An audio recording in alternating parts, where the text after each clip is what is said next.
Yo. Welcome to the Better Take Podcast, episode number 27. This feels so weird. I haven't recorded in about like 3-4 weeks. Welcome to 2024. It is January 5th, and I feel like it's kind of corny to say, but I feel like this year is already flying by. And it's like wild because a lot of stuff has happened from December, I want to say like after Christmas, or maybe like a little bit before Christmas, all the way to the first of this year. And then like I'm just now kind of settling in to like what this year is going to be, because I'm also starting to notice a lot of people, like, they take time off all the way into like the second week of January. Like, I don't know about y'all, maybe I'm wrong, but I just feel like no one's working. Like, no one's really doing shit. People are just kind of like still on vacation a little bit, kind of vibing, figure out when they're going to come back.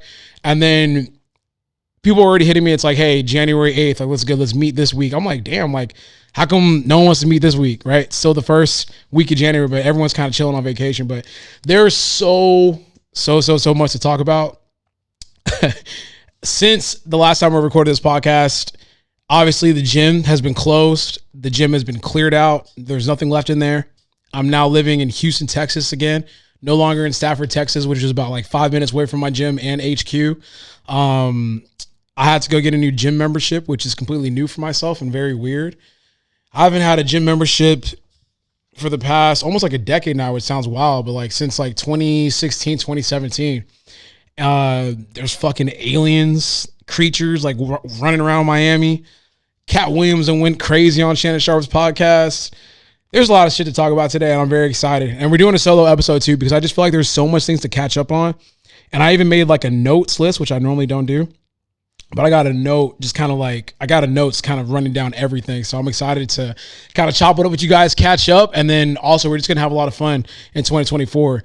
I think in 2023, we just kind of winged it, or I winged it for the most part. I feel like Izzy was like, yo, what we doing this week? And I'm like, I'll figure it out. Because I just had a lot of shit going on. But now that life's kind of slowed down a little bit, it's going to be a lot easier to focus on the things that I want to focus on. And the podcast is definitely something that I love to do. So I'm excited to just pinpoint what we're going to be doing on a weekly basis, topics, conversations, and then also just upping the quality and the content that we're like producing and sending out to you guys.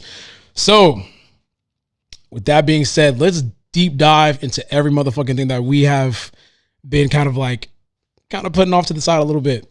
So I think the main thing coming in is that everyone wants to know about corrupted strength, like what corrupted strength is going to be, how it went down, all that kind of stuff. I'm not sure if I've been clear. Like, if you were a viewer, Izzy, because Izzy's right back here. If you're a viewer, was it clear as to like what was going on, or like, no, not really? The end goal was clear. Like the end goal. Was closing and, like, yeah. We're gonna reopen one day, but like, there's a lot of in between stuff like that people don't even know, like the messy information. Yeah, the messy. Okay. Your beef with whoever. Yeah. Okay. Yeah. So I guess from the perspective of people that aren't around me and aren't familiar with the situation, like if you're not in here in Houston and you haven't like really had a conversation with me, which is fucking 99% of the people, you're not too sure what's going on. I think I tried to explain it in a YouTube video, but maybe I just skipped over it, or maybe I just like kind of like blanked at something. I don't know. But let's start from when we were notified to all the way to the point where like we closed, right? So I can't give an exact date when we were notified, but I was told by the property manager from the landlord that under no circumstances at the end of the year, our lease would be renewed, right? So to give you guys some background information about that, I got that place in 2019, I think, like the end of 2019, and I signed a 3-year lease. So I had that place up until 2022, I believe. So going into the new year of 2023, our lease was up. At that point, I had a meeting with Gia, kind of discussing the possible future of Corrupted. We were trying to think like, can we expand, different locations, moving, all that kind of stuff, because we wanted to push Corrupted even further. But at that time, I was like, hey, we're not at a point membership wise where that makes sense. That would be another investment, and it was already expensive to kind of get the gym running. Let's like sit down for this year, push really hard to expand membership and grow memberships. And then we could think about expanding towards the end of the year. So with that being said, we signed a 1-year deal, right? A 1-year lease agreement. That was going to be up at the end of this year, or the end of 2023. So we went about that, and then we just casually kept up with gym operations. And I think somewhere towards, it was like after summer, I think it was like September almost. It was getting close to the Corrupted Strength Classic. I think we were like 10 weeks out or like 12 weeks out from the Corrupted Classic. And then I got a call. I was sitting in a meeting, actually. I got a call from Gia, and Gia was like, hey, the property manager just notified me that like we have to close, like we're gonna have to move at the end of the year. And I was like, what are you talking about? So I went to the gym and we had a conversation, and that's when we had to decide to kind of like not do the Corrupted Classic, because this was something that I didn't foresee, right? And I was like, okay, how are we going to move from this situation? And there's a lot of behind the scenes shit that was going on too that made closing the gym very, very complicated. So from the point of when he said that we would not be able to renew our lease, that's when we tried to find different locations. Mind you, the economy at that point, and probably still, was like not good. Commercial real estate was crazy. Interest rates were crazy. And every single time that we looked for a different location, we just kept finding shit because our budget was set to what we currently had at Corrupted. So I'm looking at these spots, I'm looking at these different locations, and I'm like, man, I don't like this. I don't like this. I don't like this. I don't like that.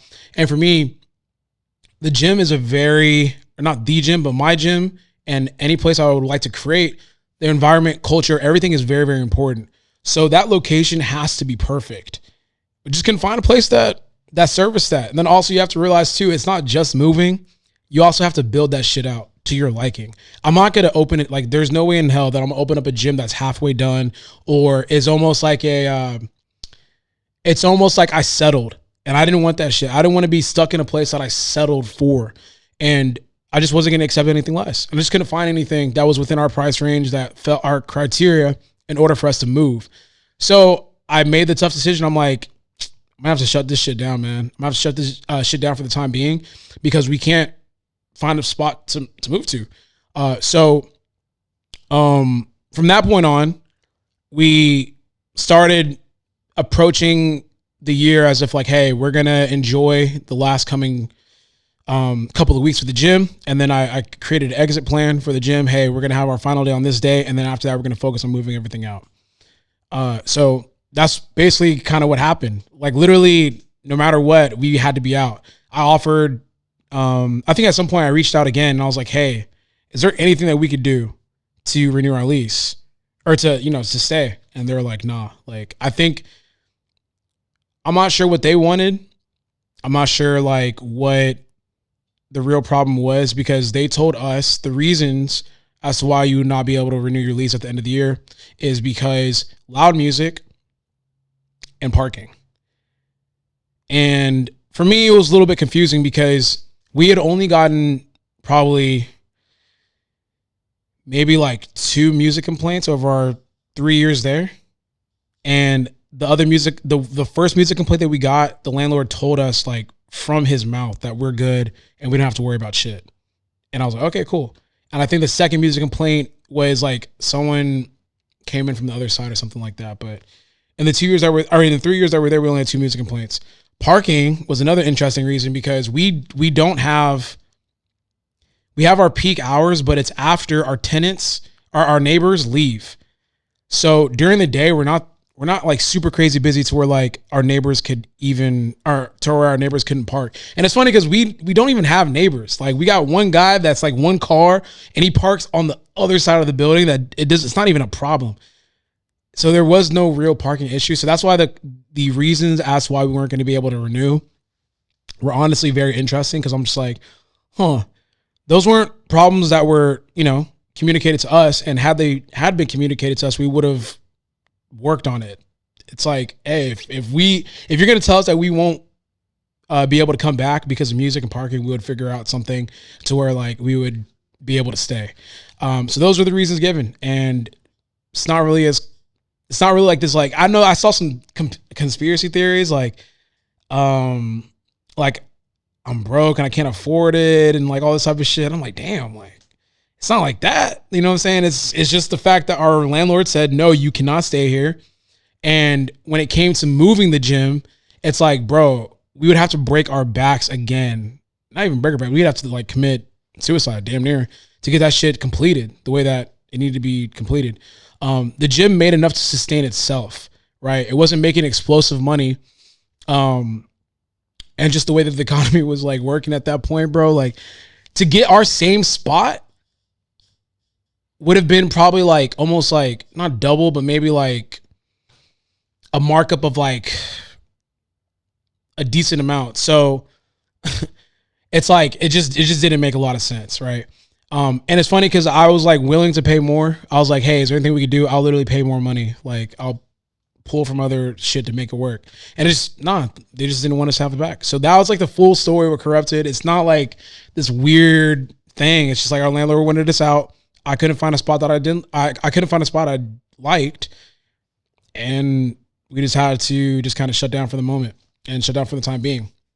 So then that leads into the other question that people have about Corrupted Strength. Like, what are my plans for reopening Corrupted? I have like this general concept in my head, and I learned a lot, honestly, from owning Corrupted for the amount of time that I did own it. Business wise, I would change the structure of it completely. I had this conversation with another gym owner friend that I have. I think that the concept of Corrupted was a concept that didn't have to be unique to powerlifting. And when I say that, what I mean is we didn't have to be a powerlifting gym, and we don't. Why not accommodate everyone, right? So instead of just being a powerlifting gym, just be a gym. Have a powerlifting portion of that gym that is well catered to, has all the equipment that you need, but then also do the same for bodybuilding. It's going to take a little bit more of an investment, but one of the issues that I saw when I owned Corrupted was that I had a lot of social media friends. I had a lot of bodybuilders that would come to the gym and they just felt as though they couldn't get a good workout in. And it's because we didn't have the amount of machines. We didn't have the amount of free weight, dumbbells or any of that kind of stuff, or space in general to get a workout in that would appease that crowd. The concept of the gym was beautiful though, because I know a lot of people would come to the gym and be like, bro, this is an amazing facility. Mind you, it's like a warehouse gym with no AC. They would come in, they like the energy, they like the vibe.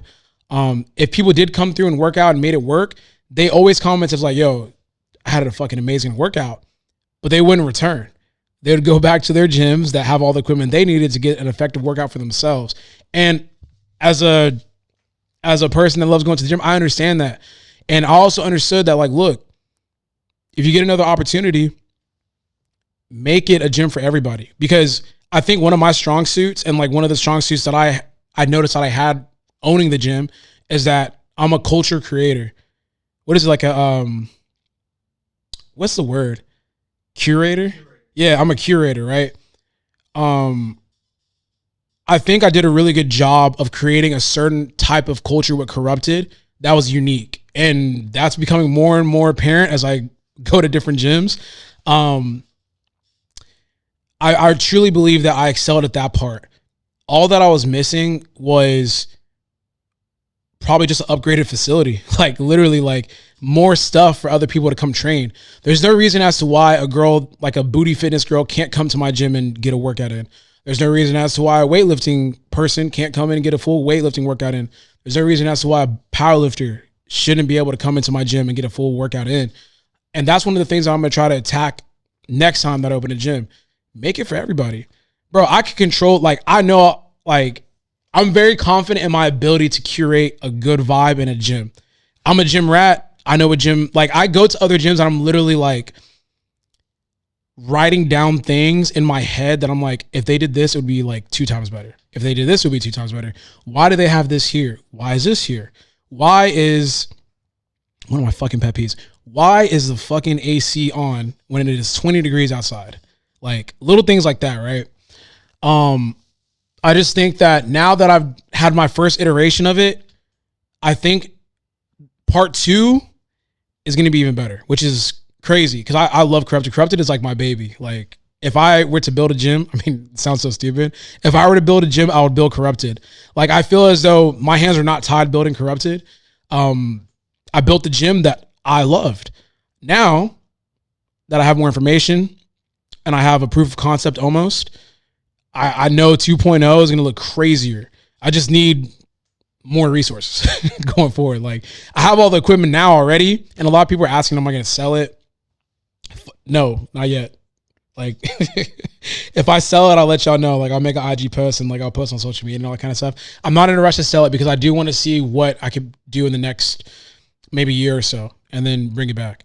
I don't have a timetable for myself, and I'll explain why in probably like a couple segments or the next segment or something like that. But I'm not in a rush to build it. Like I don't have a time frame like April of 2024 or like some shit like that. I'm a very if it feels right type of person. I'm not actively looking at spots, but I do have a list of spots. I drive by looking at different locations. I'm like, here would be a nice place to have a gym. This might be a good location. So when it comes to what does that look like, or what does Corrupted look like in the meantime, there's so many different floating ideas like within the Misfit like friend group. And I'll give Jamal credit for this one because he approached me about this in the gym like months ago. And I want to relay this conversation to y'all to see if it would be a good idea. We had a very unique thing called Corrupted Saturdays. Saturday would be the day to pull up to the gym and go like dummy. Like I don't know what it was. I think maybe it's the fact that everyone's off of work and no one has like any obligations and like you could just kind of just go crazy and just lift weights. But our Corrupted Saturdays would be fucking ridiculous, right? We would have like our day passes were typically $15 and Corrupted Saturdays would be $5 or $10, slight discount to encourage more people to come in.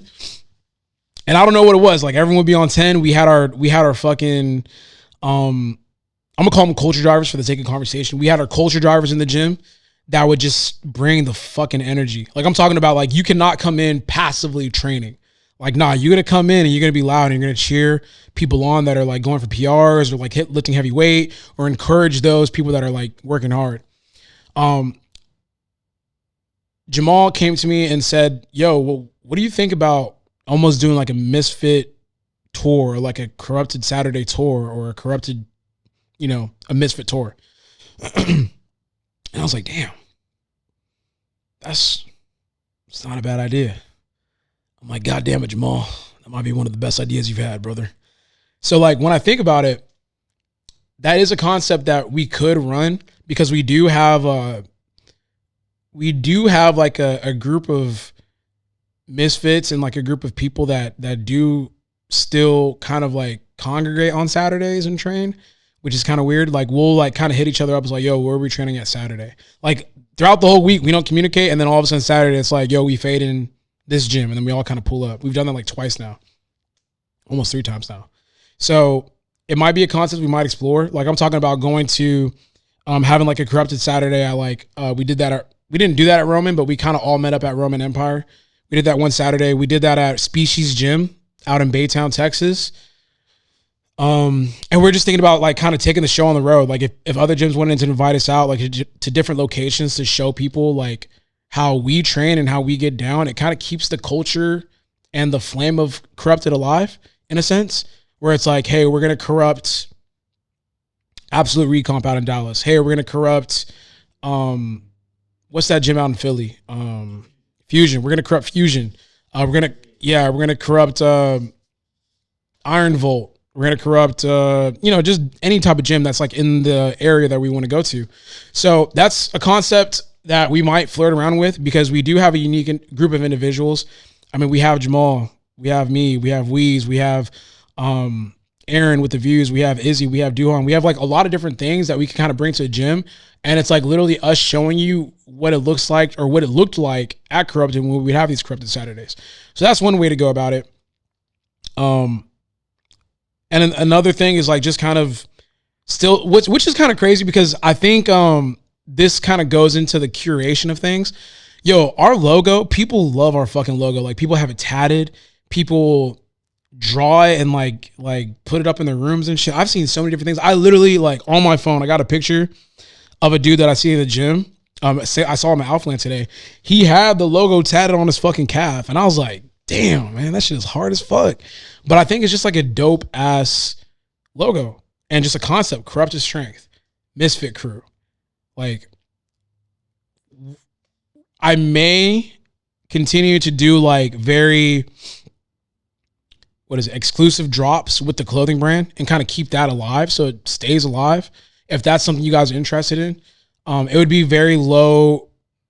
Like I would say like low risk for me because I don't want to like run it like a clothing brand. I just want to be like, hey, these are more dope ass corrupted concepts and designs. If you guys want to pre-order it, go ahead, pre-order it.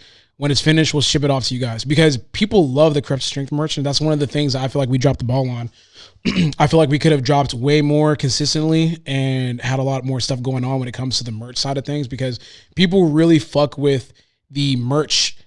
And I see it like in daily life. Like people be wearing that shit at other gyms too. Like it's kind of crazy. It's almost like you set tripping on someone else's block type shit. But I would see like Corrupted Strength at different gyms. I'm like, damn, this is dope as fuck. So that's the avenue we may take it. I don't know why I'm so nervous to kind of like go out there and say like, hey, like here's a drop. Do you guys want to, pre-order this shit? Because I have a shit I got on my phone. I got a drop right here on my phone. I think it's like 2 shirts, 2 shorts, and a hoodie. So let me know. If you're in the comment section listening to this portion of the video, let me know. And I might post it on social media, not the actual drop itself, but I might post it and ask y'all, like, do y'all want this shit? Because I don't know, I feel so insecure and self-conscious about asking, like, do y'all want, like, this fucking drop? I don't know. But yeah, I think that's pretty much it about Corrupted Strength. Someone did ask me, which I did want to touch up on, because I did kind of mention it. What do I miss about Corrupted? And, like, what are the things that I'm starting to notice now, being a previous gym owner when I go to different gyms? I think the thing I miss the most, which is weird for me to say this because I'm a very isolated lifter. Y'all don't get it because y'all not here. And I think that Corrupted maybe kind of gave you guys like this false idea of like how I like to train. I don't train in packs. I don't train like with the group, if that makes sense. I'm by myself. Like oftentimes I train, I'm pretty much by myself. Everyone's just kind of like around. I'm in my own zone when I train, but what I miss most about Corrupted is the community, which is weird because I'm not like a community-based type of lifter, but I miss the community. I miss being able to walk into the gym and I have Jay screaming at me, where the fuck you been at, man? You late?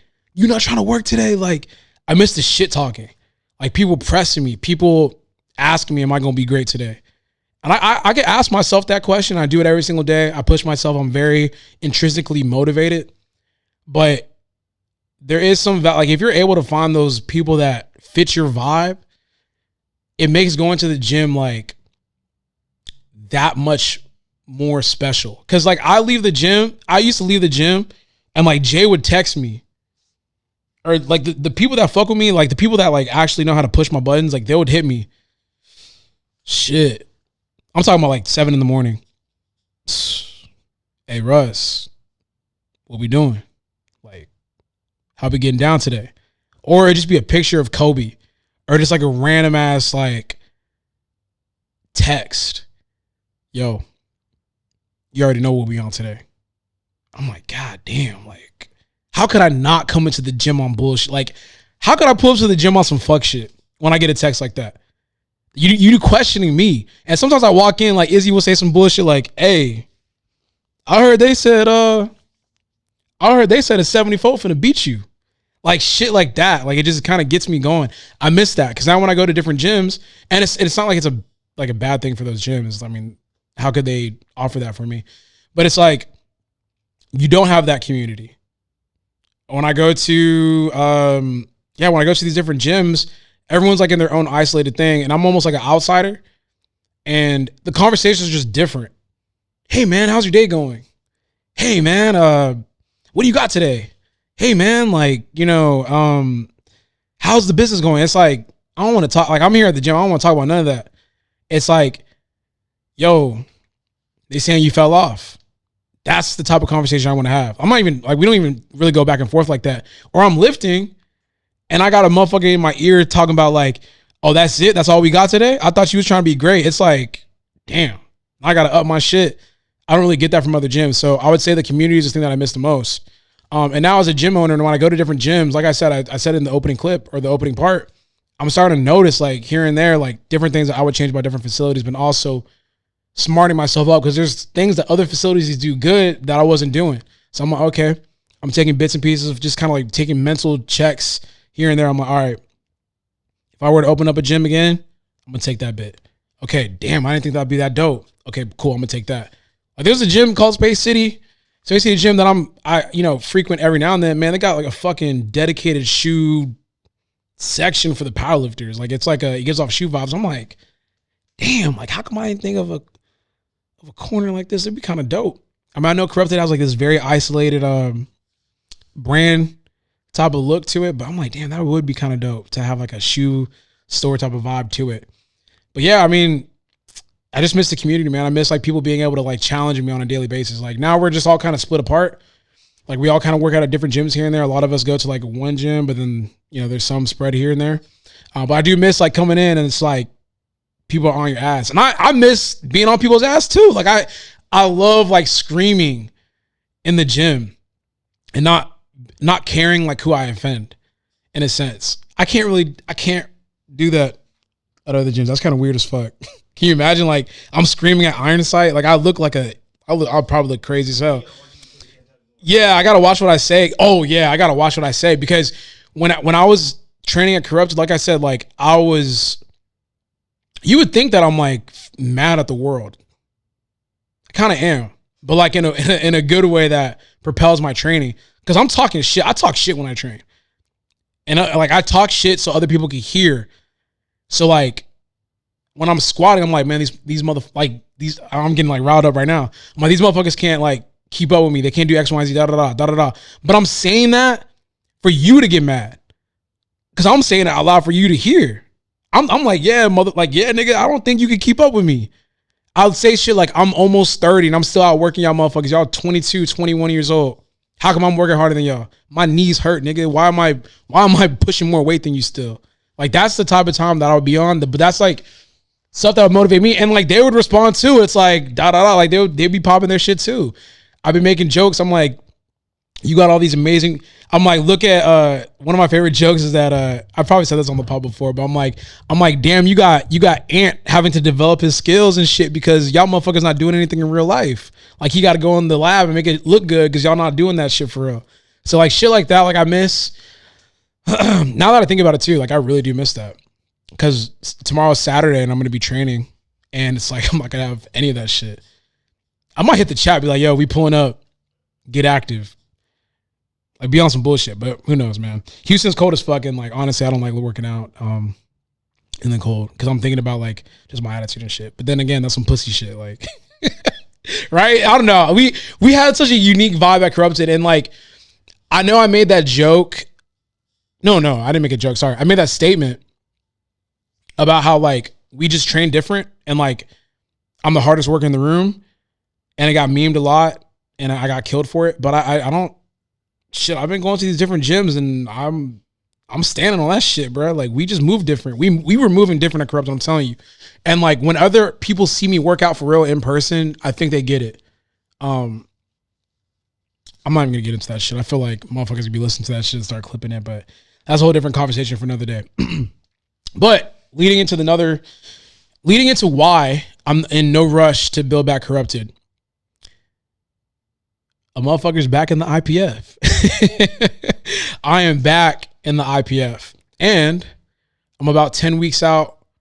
Is it 10 or is it 12? I think it's shit. Let's say like 10 to 11 weeks out from my next competition. I'm going to say that again. I am 10 to 11 weeks out from my next competition. It sounds weird as fuck to say because I haven't competed since December of 2023. It's been over a year since I competed, which I don't think has ever happened in my powerlifting career. I'm trying to think, maybe when I did the bodybuilding show, but I still think I competed that year in powerlifting. Yeah. I think I ended up competing at the end of the year. Yeah, shit. So yeah, I don't think it's ever happened in my powerlifting career. So for me to miss a whole year competing feels so weird. It doesn't feel right. And then on top of that, being 10 weeks out feels weird as fuck because it's like, oh shit, it's time to it's time to get serious. I've been serious all year, but it's like, bro, it's time to show them. Like, it's time to show them what we've been doing for the past year. So I can't be giving mental energy on a consistent basis, mental and physical energy, honestly, to building another facility. I can't. I have to focus on the main thing. I have to keep the main thing, and that's being a powerlifter.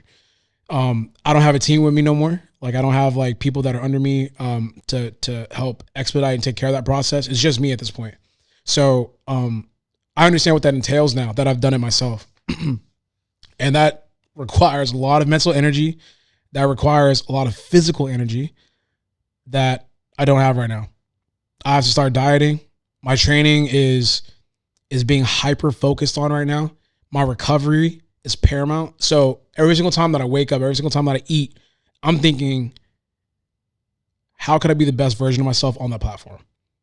That's all I want. Even giving mental energy towards like opening a gym, I can't do it. I can't. That stress is going to bleed into my training. That stress is going to bleed into my life. And I would just, at this moment, like, I just want to focus on being the best powerlifter. I have so much pressure on me in regards to just doing that. Thinking about opening a gym and like finding a new location and doing that in the midst of getting ready for some of the biggest meets of my career. I can't do that right now. And the reason why these meets are the biggest meets of my career is because I've been away for a year. I'm coming back to the IPF. I feel as though in some respects, I've been forgotten about and overlooked. And rightfully so. I've been away for a year. There's other lifters that are doing great right now. And I feel like, damn, like, I want to be in those conversations. And I'm not even in those conversations because I just haven't competed.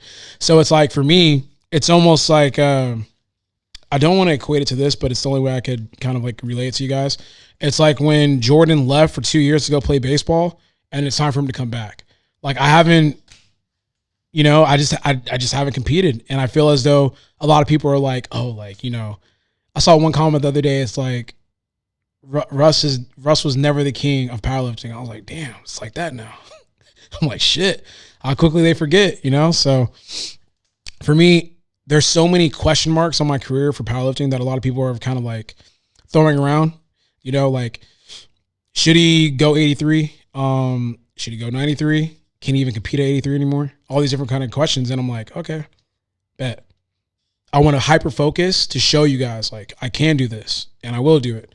So like me thinking about opening a gym, I don't really have a timeline on that because I'm getting back into the IPF. I'm getting back into Powerlifting America. And my goal by the end of this year or by midpoint of this year is to be a world champion again. I haven't been able to call myself a world champion since 2021. I'm like literally looking at the singlet right here. That's the last time that I was a world champion. And then since 2020, I missed 2022 and missed 2023. I ain't got shit to show. All I got is a national medal from a meet that I did in Vegas. So I want to get back to winning world titles. And so let me give the backstory on that too, because I had to serve a period of ineligibility with the IPF because I was an IPF lifter prior to me moving over to the USAPL or the USAPL breaking off and me competing in the USAPL. So that means I had a service suspension. I just couldn't jump into Powerlifting America and be fine. That's why I had to end up missing Raw Nationals because of the timing of it. Had I done Raw Nationals, I probably would have missed Powerlifting America Nationals because the suspension would have started a little bit later. And then I wouldn't have been able to compete in Worlds, which would have allowed me to qualify for Sheffield of 2025. It's just like a domino effect. So I was like, I'm going to forego my 2023 season and, focus on 2024. So now that time has come. This past, when was it? because my suspension was up December 28th. Yeah. My suspension was up December 28th. And I remember sending out the emails and doing the paperwork and paying my dues and all that kind of stuff. Literally today, I got my release and I'm good. Well, wait. It has to go to the IPF committee. And I think by Monday, I will be good. So by the time that this podcast is released into the world, I should be good by the end of the day. And I'll be fully reinstated. I'll be reinstated and be allowed to join Powerlifting America. And I'll be good. So with that being said, I then have to do I guess like a qualifying meet or some type of meet. I don't know what to call it, honestly. But basically, I'm going to be going to California January 13th, 14th or 15th or some shit to compete in an open bar meet. Literally just do squat, bench, and deadlift for the meet, then train after that. And then I'll be good to go. And then I'll be able to sign up for Powerlifting America. And I'll be able to compete in Powerlifting America Nationals, which is going to be March 15th. I think I saw the actual day that I competed, March 15th, which is crazy because that's, like I said, like 10 to 11 weeks away. But I'm excited for that. And it's going to be so fucking fun because, like I said, I haven't competed in a long time. I got a lot of people questioning my status as a lifter. Am I even that good? I don't know, man. I'm just really, really fucking excited. But those are some of the meet plans. I cannot do Sheffield because I do not qualify for Sheffield and I'm not eligible for Sheffield. Hopefully, if I do what I got to do, I should be fine by the time 2025 rolls in, and then maybe I could do Sheffield in 2025 because I know a lot of people have been asking me about that. But let me look at my notes because, man, we got a lot to talk about today. Okay, so yeah, coming into the new year, a lot of people are going to be making goals. We call them the New Year's resolutioners, right? I feel like over the last couple of weeks, I've been seeing a lot of people just talk about self-help, being motivated, reading more books and shit like that, and watching interviews to kind of help themselves, help themselves. And I have like an interesting take when it comes to that. Because number one, since I do fitness and working out, all that kind of stuff, there's that I'm going to get healthy and as a New Year's resolution, right? I'm going to start working out more. I'm going to drink more water. I'm going to eat better. It is corny as fuck to shit on people that have that New Year's resolution. Because think about the goals and the resolutions that you have for yourself, right? Maybe someone that works out, right? Maybe you already developed that discipline over time. It's not an issue for you. It's easy for you to be in the gym. No problem. But think about maybe like you want to be a better brother in 2024, right? That's like a pretty fair resolution. I think a pretty fair goal. Someone else could just look at you and be like, man, you corny as fuck for that goal. Like, how come you not just a better brother right now? Some people use the turn of a new year to attack their goals. I've met so many people that have used the New Year's to push themselves into who they're going to be as an individual.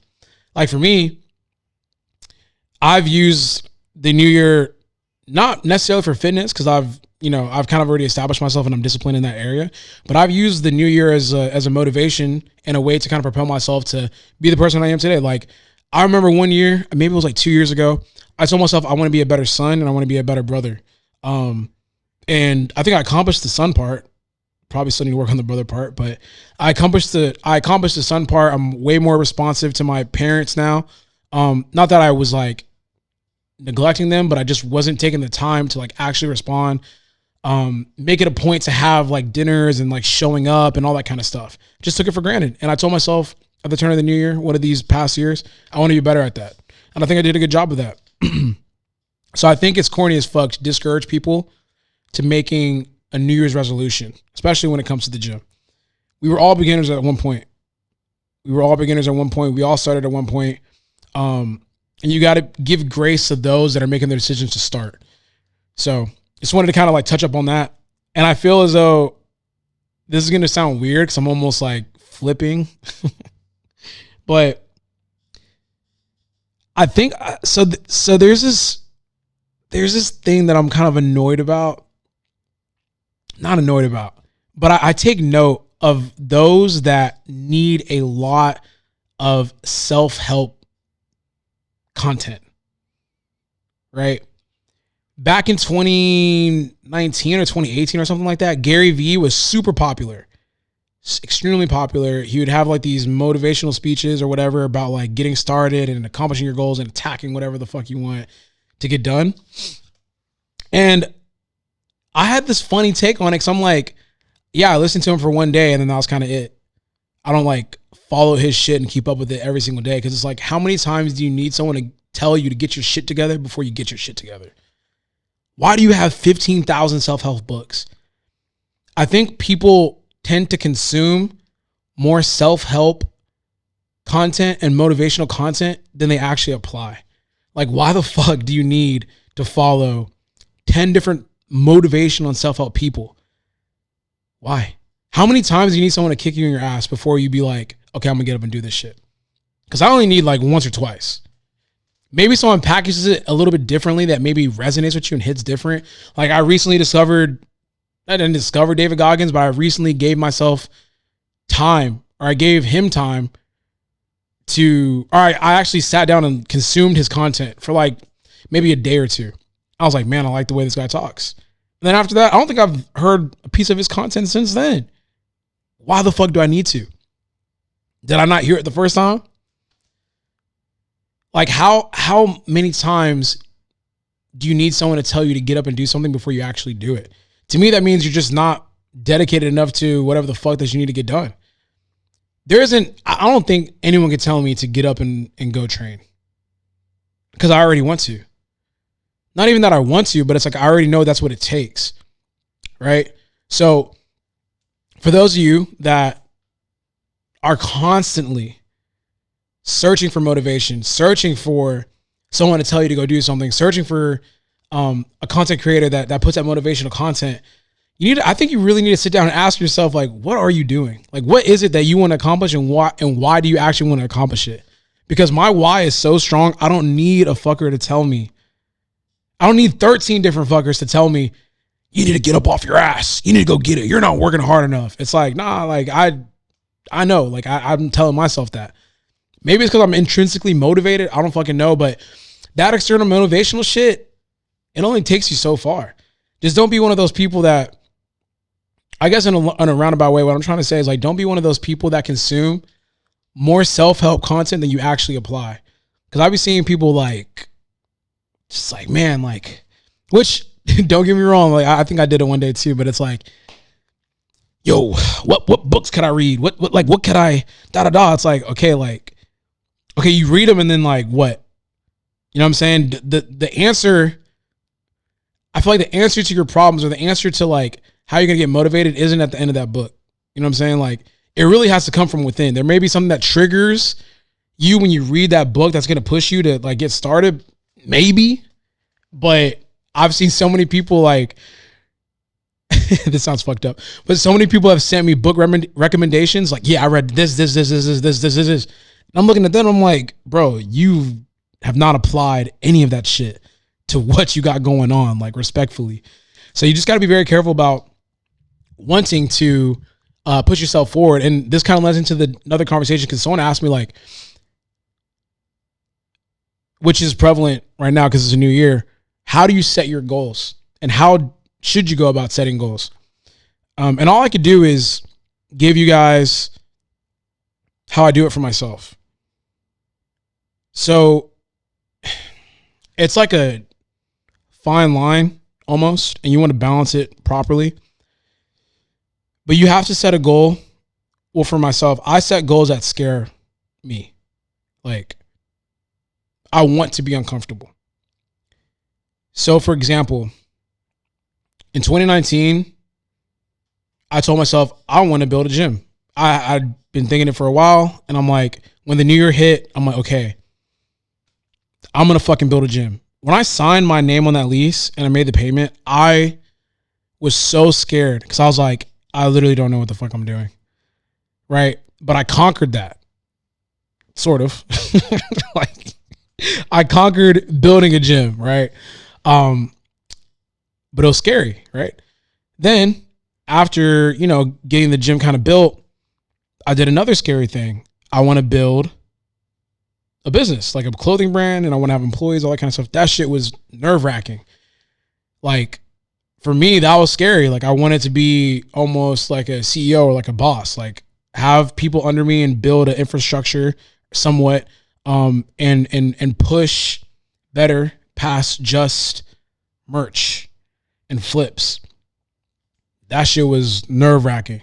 And I remember being in my office by myself, and I'm like, this is what you asked for. This is what you want, right? You want to be able to, run a company or do X, Y, and Z and kind of expand what you're doing. It takes these scary moments. So I literally was like learning on the fly, like, oh shit, I should call this person for this. We need racks. Oh shit, we need to, I need to pay this person. Or, oh shit, like I need to sit down and have like a conversation with like that whole process was scary as fuck. But I grew from it. And I sit here now as as a new and more experienced individual because I tackled a goal that I was truly scared of. You shouldn't be setting goals for yourself that doesn't make you a little bit uncomfortable. You need to lean more into that comfort. You need to be more welcoming to being in a spot that's going to force you to grow, right? If I just told myself, hey, I want to get stronger, like I want my squat to go up in 2024. I want my bench to go up in 20. Those are things that doesn't scare me because I know what's going to happen because I'm already putting in the work to do so. So like, how is that challenging myself? How is that going to further develop what I got going on? Right. So like I said, I think to start off, you should set goals that are going to scare yourself just a little bit. Maybe not like, don't do anything that's completely unrealistic, but think about things that can make you grow as an individual and then set goals from there. Right. But then this kind of almost defeats what I said, but also set somewhat realistic goals for yourself. Right. Like if you're making $30,000 a year, I wouldn't encourage you to make a goal that says, oh, I'm going to make $1 million by the end of this year. Like that's not realistic. You need to set small goals for yourself throughout the year and then have the big goal at the end and think, okay, if I work extremely hard and I do what I got to do, I should be able to hit this goal, this small goal that I have for myself by maybe March, right? Okay, cool. I hit that goal. All right, let me build it up a little bit more. Can I get to this? All right, cool. June hits. Damn, I did it. Cool. Awesome. Now that goal that you set at the beginning of the year, like at the beginning of the year from the end of the year, it's looking a lot more achievable. It's like, all right, bet. Let me put my head down. Let me grind. Let me fucking work. Let me really get to it. All right, cool. October, August hits. I'm hitting that goal. All right, bet. Now it's looking a lot more achievable. It's like you have to be able to set these small goals for yourself while keeping the big goal in mind. That's the way I like to approach things. So once again, set goals that make yourself very uncomfortable, or set an end goal that makes yourself uncomfortable. And within that journey, set those small goals or small markers to hit to make sure that it's like somewhat realistic and achievable by the end of the year. You just don't want to set a goal for yourself that's just unreasonable. And then like, you just end up not doing shit because you just almost like discourage yourself. It's almost like the New Year's resolution is just like, okay, you haven't worked out a day in your life and you're like, I'm going to hit the gym. What is it? I'm probably going to hit the gym every single fucking day. That's not a reasonable goal for yourself, brother. Like, slow down a little bit. Maybe say some shit like, okay, I'm going to pull up to the gym 3 times after work this week. You don't even really have like a set standard as to what you should be doing inside the gym, but you're pulling up. You're there. And then as you conquer that, you're like, damn, I pulled up to the gym like 3 times. Shit, I even pulled up 4 times last week. All right, bet. Let me get like a better workout, or let me like kind of formulate my workout program as I'm actually going to the gym. And then boom, as you develop as you keep developing, you're like, okay, like, bro, when I look back at it, damn, my first initial goal was just to pull up to the gym 3 times a week. But now I'm doing this whole fucking workout. I'm pulling up 5 times a week. I got a scheduled routine. I'm sexier now. Like, you just have to set more reasonable expectations for yourself so you could accomplish those expectations, but then also push yourself further. So it's almost like progressive overloading. if you want to equate it to training. But yeah, I think setting goals for yourself is, especially at the beginning of the year, there's nothing wrong with it. Like I said, I think it's corny when people call people out for it. Yeah, you could always start tomorrow, but you can also use the new year as a resolution, or you can use the new year as a motivation to push yourself into the individual that you want to be by the end of the year. Nothing wrong with that. So yeah, we talked about corrupted closing. We talked about the new year. And with that being said, there's a lot of new things that are coming into this new year. And it's a fact that I am back in the fucking city. I'm a city boy. So for those of you guys that don't live in Houston, Texas, or in Texas in general, or just, yeah, for those of you guys that don't live in Houston or don't even know like the layout of Houston, I was basically living in the suburbs for about a year. I want to say like a year, almost a year and a half. That shit was ass, bro. I was not fucking with living in the suburbs. And it wasn't even like one of the wavy suburbs. It was like Stafford, Texas. Stafford, Texas is almost like a business park. You can't really call it a suburb. It's like a warehouse park. Bunch of warehouses, bunch of small businesses, hole in the wall restaurants. Like, it's not really like a suburb.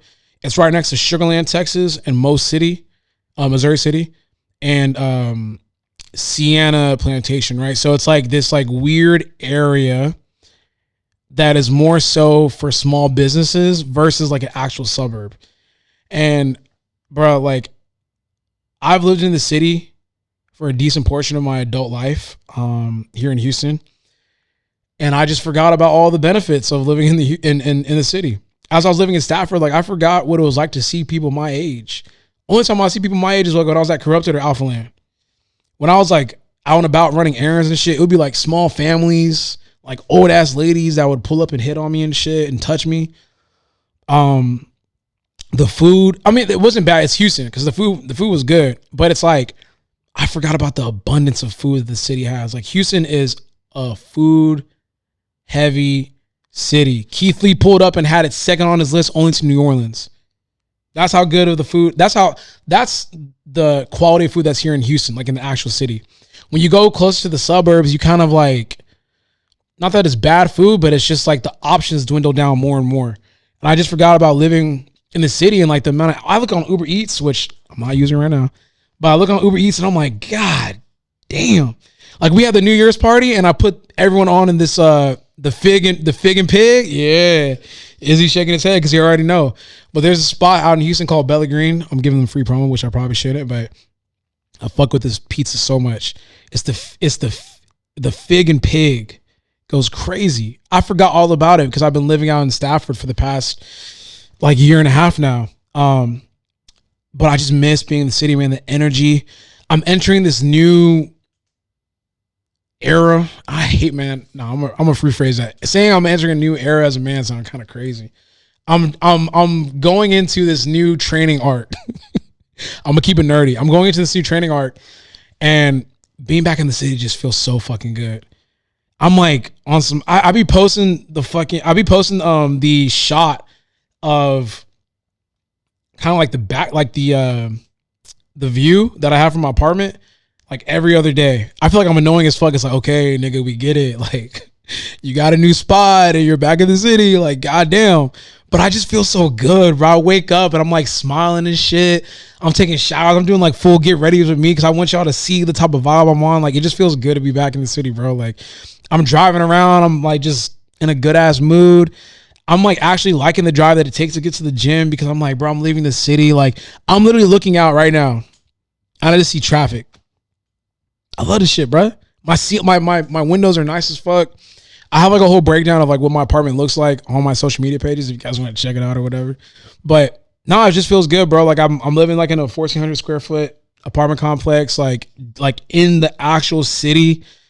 I see people my age when I run errands. I see motherfuckers jogging like along Allen Parkway, like dogs and shit are like barking. The birds are chirping. Like, I don't know. It just feels so good, man. I just love being back in the city, man. And I just feel like it's going to, like, this energy that I currently have, it's lending itself to just the creativity aspect of things, just feeling motivated to do shit. Not that like I need that motivation, but it's just good energy. And I feel like with that shift, is going to bring something great. And I'm just continuing the good vibes. The only thing that I miss is the gym. You know, I don't have the gym, but being back in the city and like being able to just like feel like confident inviting people over and shit. It's like, yo, pull up to the spot. Like, I don't know. It's fun. Cause I had like not like a housewarming thing, but like a New Year's party.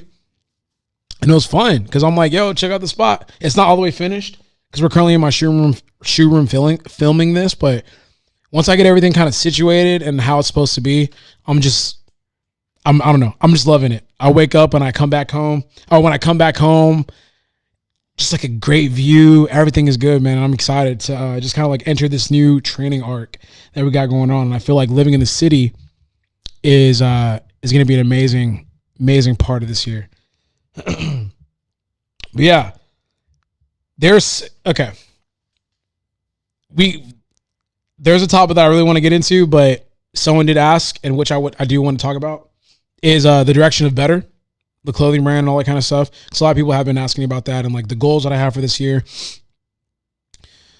So Better has changed tremendously, and I've talked about this a little bit on some podcasts before, but now as I'm shifting my focus to powerlifting and just like being present in that, Better is going to be a lot more exclusive isn't the right word, but a lot more.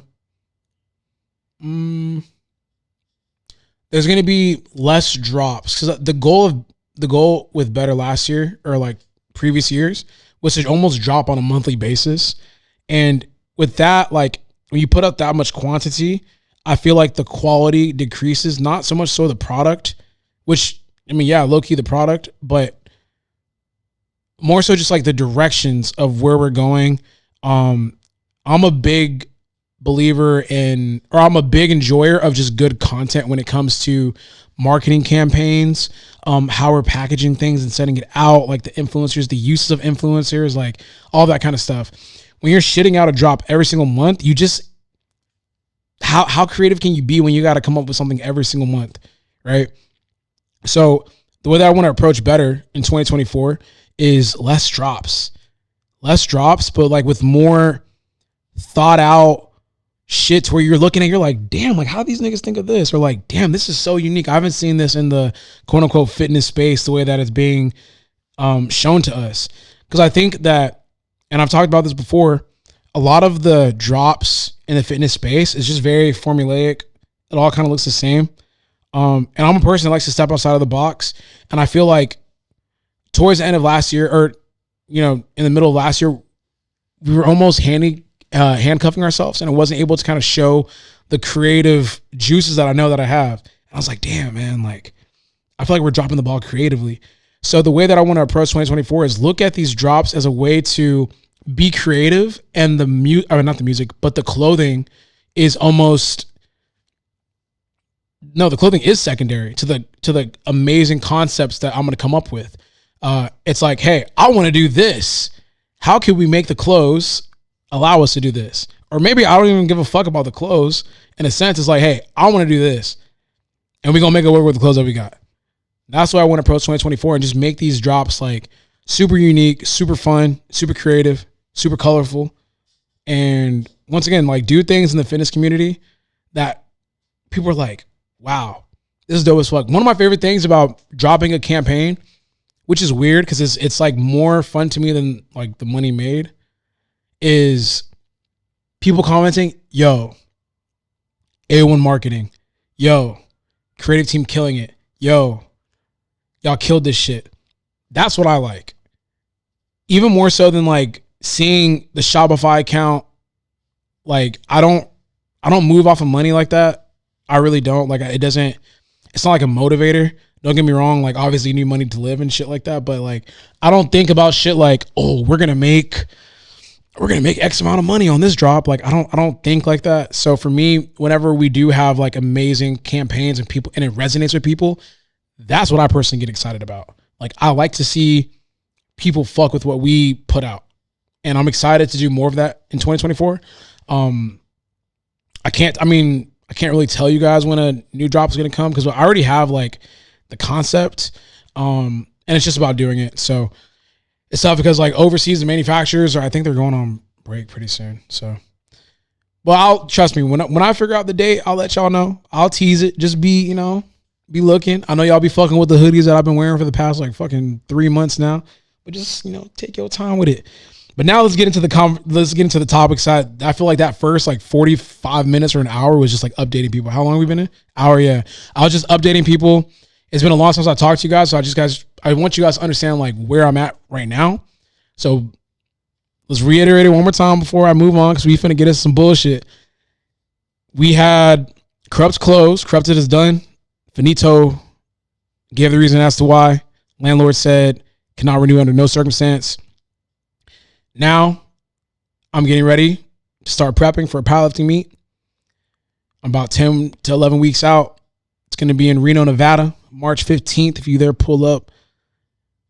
Got a new gym membership. Living back in Houston, Texas.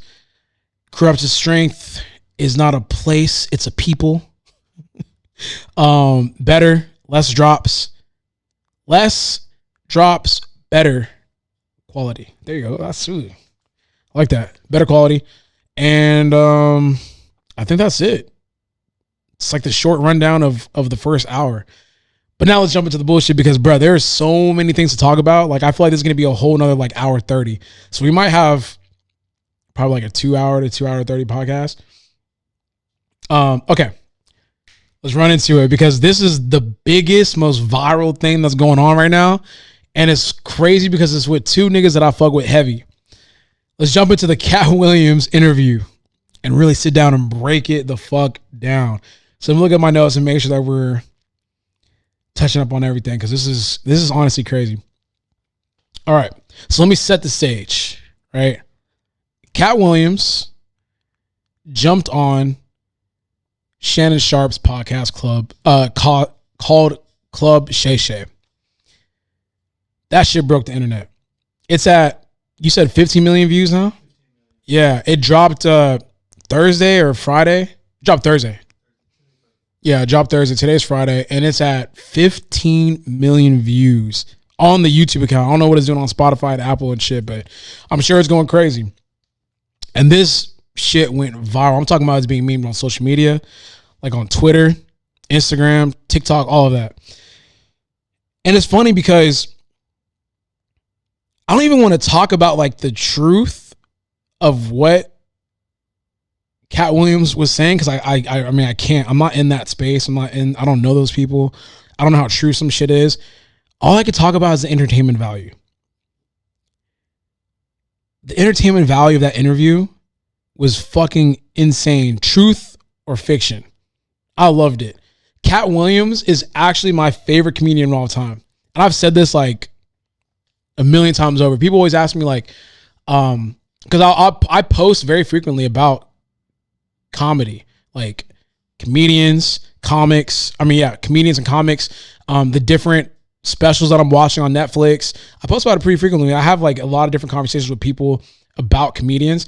My actual favorite comedian at the moment is Tom Segura, and he has like his podcast and all that kind of stuff. And it's crazy because he actually works out on occasion at the BPN headquarters. BPN, I would love to somehow be in the realm of Tom Segura. But anyways, so I keep up with comedy a lot. So when I saw that Katt Williams, he doesn't do like a lot of sit downs and conversations. When I saw that he was going to Club Shay Shay, I was like, what the fuck? Because Shannon Sharpe is like big on sports. I follow Nightcap. He's from First Take. Like, I'm a big fan of Shannon, right? And it's crazy because he used to do, he used to play football. He's a Hall of Fame football player. And I used to be a fan of his from the football shit because he's super big on the process, working out, eating right, pushing yourself to your limits. And I used to watch like his content from afar, like Hard Knocks and all that kind of stuff, and his stuff on, what was it, Voice FX on the NFL. I used to watch a lot of his shit, and that's how I knew Shannon Sharpe, and then he blew up with Undisputed and all that kind of stuff. He had a sit-down interview with Katt Williams for 2 hours and I think 40 minutes. That shit, from the fucking get-go, Katt Williams was on some bullshit, and I was fucking with it. Whether it was right or like he was making some shit up, I loved it.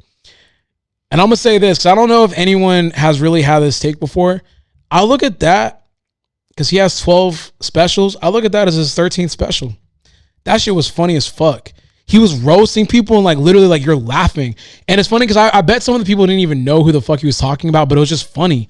The way that he was telling stories, the way that he was setting shit up, the way that he was like talking shit about people was just funny. And I started looking at it. I'm like, yo, I feel like I'm watching a 2 hour and 45 minute special of Katt Williams. Like, I looked at it as almost like a performance. I'm like, bro, this is fucking gold, right? I think, and it's almost like when I'm gonna watch it again probably, because I just feel like he was speaking his truth, but he was also being funny. And I think that's why it was so, I mean, he was talking a lot of shit about other people. And not even talking shit. He was probably setting the truth as he saw it, right? But it was really entertaining. And when I was watching it, I was like, this is one of them ones, bro. Like, you know, when you're watching something that's going to shake, I guess, like, kind of like the world or like social media up. And I was watching, I was like, yeah, this is going to be one of the ones that people are going to be talking about for quite some time. And I can't even really talk about specifically about what he was talking about. But what I will say, what's unfortunate is that the way that he was talking about certain comedians, like a Kevin Hart, I feel like it's almost like you're coming off as someone that is mad for another person for taking the opportunities that you didn't want to take. And you can't really be mad at that person, right? So the way that I equate this, right, is whenever you have someone that's talking shit about you that isn't doing as good as you, and they're like, oh, well, it's because I could have really accepted that shit, but I didn't want to. And it's like, all right, I mean, that's your decision. That's your choice. Why are you talking shit on the person that did accept it and decided to push their career forward? Like, the way I know how to equate it with you, it's like, bro, I could have shot with Gymshark too. But then you're getting mad at another nigga that shot with Gymshark and started exploding. And it's like, I had their offer sheet on my desk too, but I didn't want to take it because I didn't want to sacrifice my content for it. And it's like, okay, tough. Like, I don't know what to tell you. Like, okay, bro, I took the opportunities that you didn't want to take. That's the way I kind of looked at his situation, because from what I understand, Kevin Hart actually said about Katt Williams is that he feels as though Katt shoots himself in the foot when it comes to those opportunities. So the way I know how to equate it for myself is like, okay, let's say Nike approaches me, Russel, we want you to become like the face of powerlifting for, like, we're going to build a powerlifting division. We want you to be the face of powerlifting for our powerlifting division. I'm like, all right, cool. So we sit down, we have a meeting, and they want me to, I don't know. They want me to do a TikTok dance. And I'm like, nah, bro, I don't do that. Like, I'm not with that. So we end up not working together. Then they approach another powerlifter, and that powerlifter is like, yeah, I want to do that shit.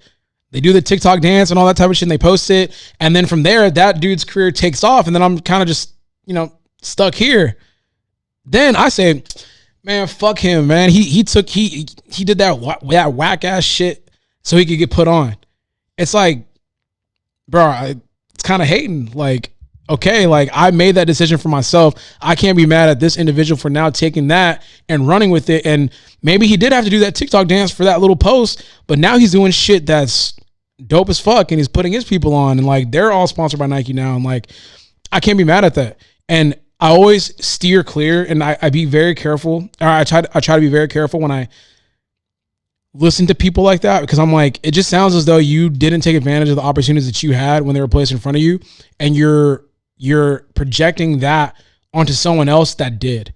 And I just don't like doing stuff like that. And I caught a little bit of that when he was talking about Kevin Hart and people that, I guess, like, put on dresses and shit like that, because that's like a big thing in the black community and just in entertainment, dressing up as women and all that kind of stuff. There's truth in it, but also too, I don't like hating on people that end up being I guess, quote unquote victors, the people that end up being a lot more successful than others. But I will say, I looked at that Katt Williams interview as just a big stand-up special, to be honest with you. And I think he looked at it too. I think he knew exactly what he was doing. It's like, hey, I'm going to hate on these people, but I'm going to be funny as fuck. And he did a really good job of that, because I just was watching that shit and I was dying. I didn't know, and I didn't really think that Steve Harvey had a fake-ass flat top. Like, when he said that shit, I said, hold on, wait a minute. And then I looked up Steve Harvey back in the 90s and shit. I'm like, yeah, man, that shit is fucking, it has to be fake. Yeah, he looks like the microphone. As a black person, it's hard as fuck to get your hair that, it's impossible, bro. It's impossible. And low key, I'm starting to think his mustache might be, yeah, that shit is perfect, bro. And now he's bald and shit, but I'm hearing stories and I'm seeing stuff on social media that says low key, there was a wig. I don't even think no one's denying that shit, but it's just funny because no one really thought about it. And now when I think about it, I'm like, yeah, that shit don't look right. But also too, I wanted to talk about this too. I never thought, so he talked about Kevin Hart, he talked about Steve Harvey, Cedric the Entertainer, and I think maybe Smiley, Ricky Smilers. Yeah, Ricky Smiley. I never thought they were funny. I'm sorry. I always looked at Katt Williams as the GOAT. What is it called? There's that iconic special. I think it was Pimp Chronicles. The Pimp Chronicles? Maybe it was that one. Yeah, he was wearing the suit. Oh my God. That is the best comedy special. I remember watching it and thinking, I'm going to die of laughter. I'm literally going to pass away from this special because I was laughing that hard. And I told myself, I'm like, this guy. And I remember when he was dropping his specials, I used to watch him on YouTube because they would be pirated onto YouTube. And I would watch it on there. And I'm like, this is literally the funniest person ever. And then he was also on the Boondocks. He was the pimp named Slipback on the Boondocks. That shit was iconic as fuck. He was in Friday, because he was the pimp on Friday. I just thought that he was the greatest comedian of all time for me personally. I never really found people like Dave Chappelle funny. I never found people like Steve Harvey funny. Cedric the Entertainer. So it was very, it was very refreshing to see on social media, people kind of acknowledging that. Katt Williams has always been low key the GOAT, but no one really acknowledged it. And I think someone said that Katt Williams is who y'all want Dave Chappelle to be. And I never really, like I said, I never really thought Dave Chappelle was funny. I never really thought the Dave Chappelle show was that funny. There were some skits that were funny, but I just never thought as a whole it was that funny, which I feel like I'm the only person that has that take, which is pretty insane. But when I watch Dave Chappelle specials, I'm like, why do y'all think this shit is funny? It's almost humor for 5-year-olds. He'll be like, yeah, so I just slapped him in the pussy. I'm like, okay, what? How's that funny? That was a horrible that was a horrible voice impression. I could do way better, but yeah, no, I feel like Katt Williams has always been the GOAT. I think he's funnier than most of the people that he was talking about. I'm trying to think if there's anyone that I even logically put over Katt Williams. Maybe just success. Maybe Chris Rock. Kevin Hart had that one good special, and then everything after that was just kind of not good. Kevin Hart had the special where he was talking about, I was like, you ever go night-night, nigga? You ever go night-night? When he was talking about his dad and shit. And then his uncle. And then after that, the specials just got less and less funnier. Huh? Yeah, he went to Hollywood. He stopped talking about shit. And I feel like once you get to a certain point, it's hard for you to kind of maintain that funny edge because you start experiencing different things that other people can't really relate to. But yeah, no, that shit, man, that interview, that interview was fucking amazing. And it's crazy because he challenged, a lot of people are coming back and Luda, he talked about Luda randomly. He talked about Luda and he said, Luda came back and made a little quick 16. It was fresh. Ricky Smiley responded. The problem with the responses, which is like an interesting conversation that I ended up getting up on Twitter, is that you can't win responding. That's why whenever people talk shit about me, bro, I just let it go. I've had a like that. I was about to go off the rails and say something crazy. I've had someone make a YouTube video like kind of shitting on me. I can't say anything because if anything I say is going to be picked apart, and it almost gives that person a higher platform. And you just gotta shut up and just let it go. Just keep it pushing. Like I know Ricky Smiley made the response. Someone quoted and said, I could watch 2 hours and 45 minutes of Katt Williams talking and I cannot watch 10 minutes of Ricky Smiley's response. And I'm like, see, shit like that is like why you just gotta shut the fuck up and just let it go. Like no one's gonna care about his response. And like a lot of people have been responding. I know like before we started this podcast, Ice Cube even responded to what Katt Williams said. You just gotta let it rock, man. If you're not gonna be funnier than him, you just gotta let it rock and just shut the fuck up. Even Kevin Hart responded to what he said. To which lends into the other thing is like Katt Williams challenged Kevin Hart to basically like a comedy battle in Philly. The video was tough as fuck. Like he looked dope as fuck. He had this mink on. He was outside of a private jet, and I think he had his his Lamborghini or Ferrari or whatever the fuck, like right there next to it. And he's like, yo, I'm offering you $1 million to do a comedy off, best man wins type shit. And then he walked off and walked. It was hard, man. It was dope as fuck. See, I seen your stuff on social media, boy. I know what you do, but you do it for play. If you do it for real, here it is, Kevin. I got a show at your hometown in Philly. I'm gonna take my special there. On that stage, we can put whatever you want.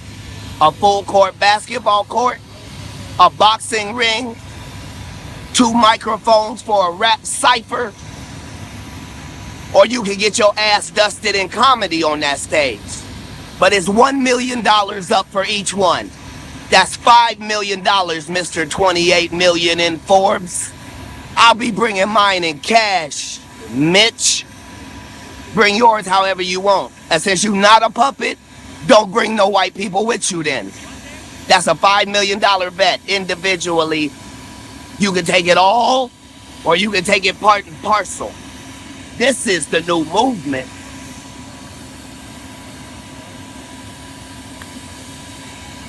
Hey, and tell them plastic cup boys, we make enough money to drink out of real glassware. Yeah, so that video was funny as fuck. I watched it and I was like, this is hard, bro. I fuck with it. But I wanted to comment on that because I'm like, Katt Williams versus Kevin Hart, it would not be fair. Katt Williams to me is like leagues funnier than most comedians to me. And I feel like if they were to get in front of an audience, like Katt Williams would rock that shit and he'll further show why like he felt so comfortable talking shit about them. Cause he's like, he looked at it as almost like a competition. It's like, yo, y'all can't see me. Y'all cannot see me when it comes to this comedy shit. And the reason why I'm like super invested into this shit is because I love comedy. I like watch specials on my free time, like Joe Coy, Tom Segura. That one dude had a really good special. He's like on the Joe Rogan. He like has done like the Joe Rogan podcast. I forget his name. He's like white. No, not Matt Rife. That special was not that good. And he got killed for what he said, which is interesting because like, I mean, honestly, it's just about knowing your audience. I think that's what his biggest mistake was. But anyways, getting back to the conversation, Katt Williams would kill Kevin Hart in like straight up comedy. I'm interested to see like in the next coming days if like Kevin Hart will accept that because I don't think he want to do that. But before we move on to a different topic, the last thing I want to say, and he's going to be a topic later on in the podcast too. The funniest thing that like literally had me fall out of bed whenever Katt Williams said it, he said Jonathan Majors, they were propping him up to be the guy so much so that they had y'all believing that he was a handsome dude. The way that he set it up was fucking hilarious. But like, I remember whenever like people were talking about how fine Jonathan Majors was, and I was like, I had to slow down. I was like, and I'm not like judging. I'm like, that nigga's not cute type shit. But I'm like, damn, since when were people calling people that look like Jonathan Majors or men that look like Jonathan Majors fine as fuck? I'm like, I know like 100 niggas that look like Jonathan Majors. Like, why? You know what I'm saying? Like, I just didn't know that the beauty standard of men was like getting. I thought niggas thought that I thought people thought Michael B. Jordan was supposed to be like the attractive one, and they were saying like, oh my god, you know, Michael B. Jordan and Jonathan Majors, these are the epitome of black excellence when it comes to male attractiveness. I'm like, I mean, Michael B. Jordan I can accept, right? Sometimes you just gotta give it up to certain people. You're like, all right, bro, like you got it. But Jonathan Majors, I was like, damn, like, okay, they calling that dude attractive too now. I'm like, okay, shit. So whenever Katt Williams kind of brought that to the forefront, I literally died of laughing because the angle that he took with that, like other comedians are not taking that angle. So I just thought it was funny as fuck. And then we're going to talk about Jonathan Majors later on too, because there's something that, I mean, you know, his court case and all that kind of stuff played out, but people, I don't even know if I want to touch up on this because people were saying I should talk about the Epstein list. Is it Epstein or Epstein? Epstein, the Epstein list. I don't know what y'all want me to say, bro. Like I don't live in that world. There's names that people were like saying that would come out on the documents that like didn't come out. And plus too, I haven't done enough research on it because I don't keep up with that specific type of stuff. But they were saying that like, bro, like all the names that have come out like in the past, that's pretty much all the names. Like there's not going to be any new names are going to come out on the documents that are going to be released. I could be wrong. I just saw a document. It's like, if you're actually keeping up on it, it's like a whole different conversation. I think social media is just kind of running with this thing. But that did lead into the corruption of Hollywood. Because like that does ties into what Katt Williams was saying, that he didn't want to sacrifice who he was as a person for money or success. And as I've gotten older and I've seen what money could do to people, and like I've been in different rooms and I've, you know, done a little bit better for myself. Yo, motherfuckers would do weird shit for some coin, which is like crazy. Like when you think about it, you think about all the girls that get flown out to Dubai to get shitted on, which is a crazy, crazy transition. But like literally, like they're probably getting like rent paid for like a year to go get shitted on. So think about setting your career up in Hollywood. What are you willing to do? Like, I mean, I wouldn't do that type of shit, but it's like what some other people are willing to do, you'd be shocked. And especially if it's some shit like, oh, like, don't worry, I won't tell anyone. Just cradle my left nutsack with your tongue for a little bit and like, I'm gonna get you this role, bro. That sounded crazy, but yeah, don't clip that. But like literally, like people are making those decisions like behind closed doors, and it's like, yo, don't worry, I'm not gonna tell no one. Like just give like a little subtle suck, bro. Like and it's scary because it's being confirmed that shit be happening for real. And it makes you question. It's like, sometimes when you see certain people, it's like, damn, like what did you do to get put on? And I think what Katt Williams is trying to get at is that the reason why I'm not being put on is because I don't do shit like that. And I would never do shit like that. I would never compromise who I am as an individual. That's why like, you could watch and think, or you could watch and kind of like say like, okay, like maybe telling the truth, but also too, you have to be kind of skeptical because it's like, I don't know if those people did that shit, but hey man, those people took an opportunity and ran with it and kind of like expanded like what they were doing in their careers. Also, it's funny because no one is questioning the fact, maybe they are questioning the fact, but yo, Katt Williams said he read 3,000 books a year when he was 8. What the fuck? That's cap. That's cap. Katt Williams is my GOAT, but I feel like at that point he was being funny, but like being dead ass serious at the same time. He said he got accepted to college at like 7 or 8 or some shit like that. And he was reading 3,000 books a year at the age of 8 to like 12 in different languages, mind you. And then he also, he said 7 different languages? Yeah, man, get the fuck out of here, man. Come on now. And then on top of that too, he said that he could run a 4.440 at the age of 52. Like he was like, I could run a 4.440 right now. I was like, so you as fast as Lamar Jackson right now. Like, come on, bro. Like, I don't know. Anyways, I thought that was really interesting that no one's like really talking about that shit. It's like they're like all talking about the Steve Harvey shit. I'm like, yo, this guy just said he was reading fucking, like he said he was like a genius And I do think he's a genius, but come on. 3,000 books. I don't know about that. But getting back to the Hollywood and the corruption and the Jonathan Majors and the joke, I really wanted to talk about that video that was released, because that was released probably like a couple weeks ago. And it got memed and shit, and it was funny. But let me set the stage for you guys. So Jonathan Majors was an up-and-coming actor. He was Kang the Conqueror, and he was also the antagonist for Creed. Was it Creed 3? And his star was looking big. Like, he looked like he was about to have a humongous year. And that got kind of derailed because his ex-girlfriend at the time accused him of, battery and, domestic abuse. So a video came out during a trial of him literally getting out of a car and just fucking running it, booking it from his girlfriend at the time. And I watched that video, and like, I know like the memes came from it and people thought it was super funny, but honestly, like, if you're being, okay, so let's say like you get in a fight with your girlfriend and your girlfriend decides to get physical.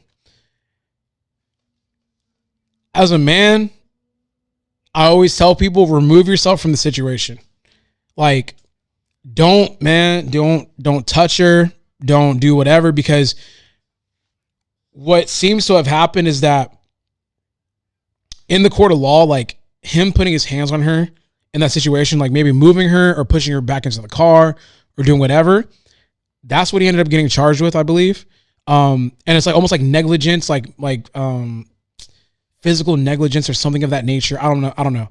But you don't want to get in a situation where you're interacting physically with a woman. Like, bro, take off running. I know it was funny as fucking, it looked funny, but he did the right thing. Like, he acted the way you should act if you ever get in a physical confrontation with a girl. Like, if she starts hitting you and beating on you, hey man, take a lick or two and then just turn away and just dip on out. Shit, if you could duck and dodge some of them, shit, dip on out. Because you don't want to get in a situation where you're physically like doing something, or it's like, oh, like you're defending yourself, or you're holding her, you're restraining her, and you're pushing her away. I just don't think that holds up in the court, because like, by technicalities, you could still get in trouble for physically putting your hands on someone.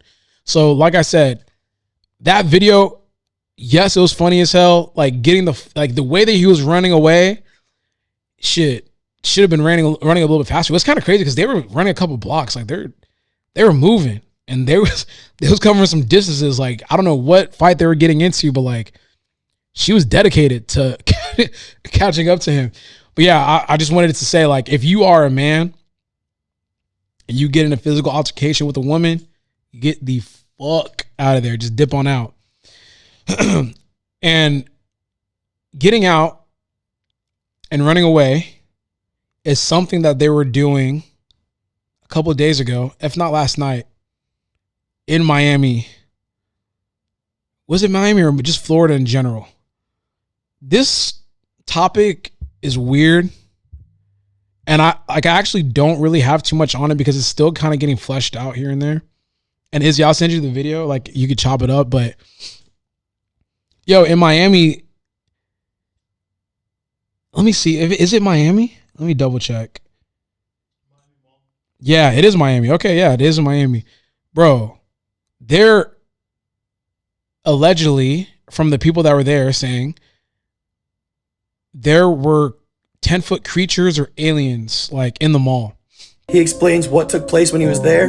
Check it out. Since nobody's going to talk about it, I figured, fuck it. Like, you know what I'm saying? I was down in Miami for the New Year's. You know what I'm saying? Me and my girl, I got a little timeshare. We was down there on like a mini vacay, just to start the New Year's off right. So anyway, we happened to be at that mall. So we had Foot Locker or whatever. Next thing you know, you start hearing all this commotion outside, sound like firecrackers or something. So, you know what I'm saying? I grab her close. I'm like, yo, we about to get up out of here, because I originally thought that they were shooting. You know what I'm saying? I thought, some type of gunfight had broke out, whatever the case is, because we're not familiar with Miami, we're not familiar with the city. So I'm like, damn, I ain't even got my blick. So, you know what I'm saying? We about to swerve. Next thing I know, it's like crazy. Like, we just see all these people running, like, fat chicks, old ladies bodies like I'm talking about moving. You know what I'm saying? Like, yo, old people even move. I'm talking about moving. So, you know, my girl, she like, what's going on? Like, fuck all that, we out. Like, I'm not gonna ask no questions. We just gonna follow the crowd. Next thing you know, real like gunshots start going off. So, you know what I'm saying? Like, we trying to follow the crowd, get out of here. I look back, no cap, yo. No cap. I look back, it looked like a big ass shadow, but it was solid at the same time, like a few shadows, but they were solid at the same time, and it almost looked like they was coming our direction, like they was chasing us, but they was disappearing and reappearing closer. So I'm like, yo, what? So we start really moving. Next thing you know, we start hearing more gunshots, like these dudes start firing at this shit. Get outside, mad police, all that. You know what I'm saying? The police is like trying to get all the people that ran out the mall. They like trying to like detain these people, whatever. But you know, me and my girl, we ended up just, you know, sliding past all that and everything like that. But you know, a lot of people saying, why didn't nobody film and all that? When that type of shit is going on, you know what I'm saying? Shit like that, like some paranormal, nobody thinking about no phone. You know what I'm saying? Everybody going survival mode. But for real, they lying, yo. It was all them officers and all that. They was not there because of no kids fighting. It was really some like movie shit going on in there, yo. So, you know, that's what it was, yo. So I'm gonna break down the story for you guys. I believe it was January 1st or 2nd or 3rd, one of those days, maybe even yesterday. There was like maybe 100 police cars that pulled up to Miami Mall. Like 100 police cars. It was like a blackout situation where all the electricity in the block or the area was turned off. Helicopters were like flying over. They weren't letting people like leave and flee the scene without being checked and shit. And they're reporting, like the news is reporting, that it was kids or gang members or thugs or some shit with fireworks or sticks playing, like fighting each other, some shit like that. I don't know what that means. That's what they're saying. The response that was given to that is disproportionate. Like, if it was like a couple kids fighting with sticks and fireworks or whatever the fuck you want to say, why do you need like 100 police cars? Like the video that's probably going to be attached to this clip, it's so insane. You would think that like they're fucking fighting the Hulk or some shit like that, or like, you know, there's like an evil villain and like they're dispatching like a bunch of like patrol cars to that area. It just looks so odd. And when I watched the video, there was a guy that was there, and he was explaining what was going on. He was basically saying there's 10-foot dark, shadowy creatures that were shape-shifting and like reappearing, and like they weren't violent. They were almost just like curious and just kind of like looking around. And he said it felt as though they could shapeshift into whatever they want. And it was such an eerie explanation as to what was going on. And he said really what was the sound of gunshots were the people in the mall shooting at these creatures, but like it wasn't really hitting them. It was kind of going through. And there's like multiple reports of people saying that. There's also like a Twitter thread where this guy was explaining exactly what was going on. And I'm like, what the fuck? So we may have had like our actual first documented like viral moment of aliens. I don't fucking know. Or creatures. I was making a joke in my group chat. I said the shadow realm, like shadow creatures got released from the shadow realm or something. I don't know. It's weird though. Cause like we're now living in a society in a world where like something unexplainable happened and it's like becoming real life. Like these moments where people were talking like about like alien invasions or demons and all that type of shit, bro. Like we're kind of living that shit in the moment right now, which is crazy. Now, my question is there going to be someone that reveals themselves in society to be a superhero? Because you got to think about it. If there's like aliens and creatures starting to appear, is there going to be like some pushback? Like, is there going to be an answer to that? Is there going to be like someone that says like, all right, like, you know, you kind of open the chest a little bit. It's like, it's time for me to shine. Like, I didn't want y'all to figure out like this type shit. Like, I always make that joke. Like, if I could fuck, man, if I could just be a superhero, that'd be amazing. Like, it's like, damn, all right, they're here now. Now it's time for me to kind of like show my superpowers or some shit. I don't know. But I'm just curious, man. Who knows? Maybe like, or we might get our version of Iron Man. Like maybe someone steps up and it's like, no, like I'm going to combat this. And they build themselves into a fucking superhero. Or maybe there's like a kid that's like 4 years old that his parents passed away in that shadow creature debacle or whatever. And then he now dedicates his life to becoming a superhero. And then like 20 years from now, when he becomes an adult, look at me making a whole fucking story up. But he becomes an adult and it's like, no, like my name is Shadow Creature and I'm here to defeat the Shadow Creatures. And like the Shadow Creatures become like a thing in society. I don't fucking know. I'm just curious to see what's going to happen from this point on. Maybe it's like one of those stories that kind of disappears by the end of the year and like we just forget about it. And it's like, oh yeah, remember that time where Miami had Shadow Creatures? Oh yeah, that shit was crazy. And that's it. That's like the epitome of that story. But I don't know. That's creepy as fuck. Like to think that is happening now and no one has like a real explanation as to what's going on, it's kind of scary because like what if it happens like it starts in Miami, which is crazy because it's not crazy, but a lot of crazy shit be happening in Florida. I be telling y'all, man, I'm scared of Florida and fucking New York. People that are from Florida and New York are just built different. Like I never fear for my life in other places. I was going to say a joke on here, but I'm not going to do it. It's not worth the risk. But only time where I feel uncomfortable in life is Florida and New York. I feel as though I could lose my life. And I just feel like the people there are just like on edge, like all the time. Like I just feel like when I'm talking to someone from Florida, it just feels like in 2 seconds they can snap. Same thing with New York too. Yeah, man, I'm fucking, I don't know. I'm fucking scared. But this is a topic that I probably should have covered like before jumping into this one, but I recently watched the Dave Chappelle special. And I know I said he wasn't funny to me as much, but I watched his most recent special this past weekend and that shit was pretty good. It was all right. I was fucking with it. I know he gets a lot of shit for, I got to tread lightly on this. He gets a lot of shit for his jokes on the LGBTQ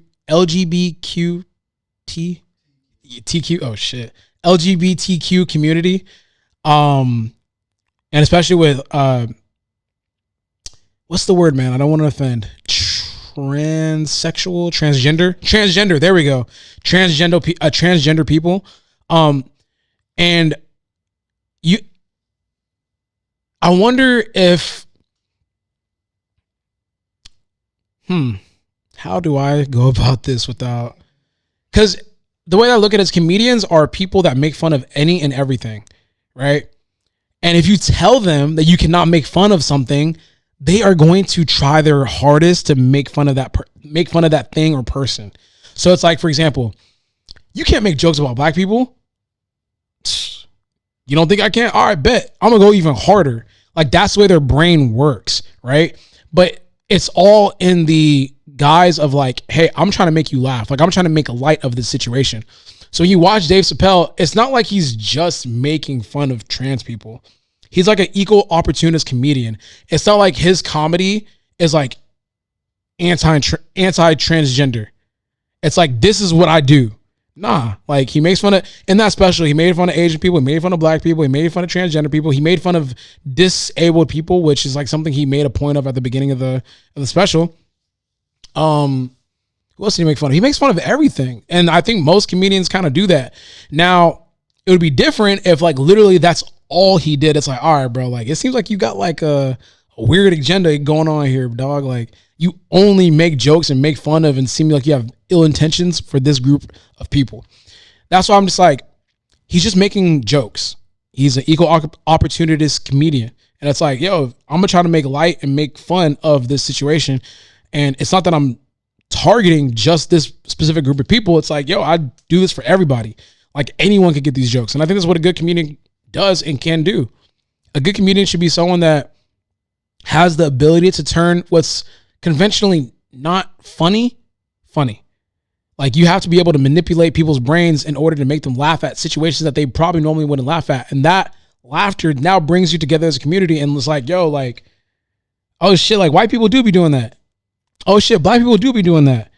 Oh shit, gay people do be doing that. Oh shit, politicians do be doing that. Like, it's like just almost like a thing where you come together and you laugh. And that's what the power of comedy really is. Being able to laugh at yourself and laugh at others. And it's not like in a mean, malicious way. It's almost a way to bring people together. And like I said, I think his special is pretty funny. I just wanted to make note of that because I don't typically think Dave Chappelle is that funny. But I watched the special and I was chuckling a little bit. So if you guys want to watch the special, it's on Netflix. It's actually pretty short too. It's not even an hour long. It's like probably like 50 minutes. But I saw something on Twitter recently. Honestly, a lot of these conversations and topics are coming from Twitter. I wanted to talk about women. And I wanted to talk about a particular woman, Savannah James, LeBron James' wife. There's like this narrative. I'm not sure if the narrative is true or not, but I thought it was a good topic in general. The narrative is that Savannah James does not take pictures with men. When men ask for a picture,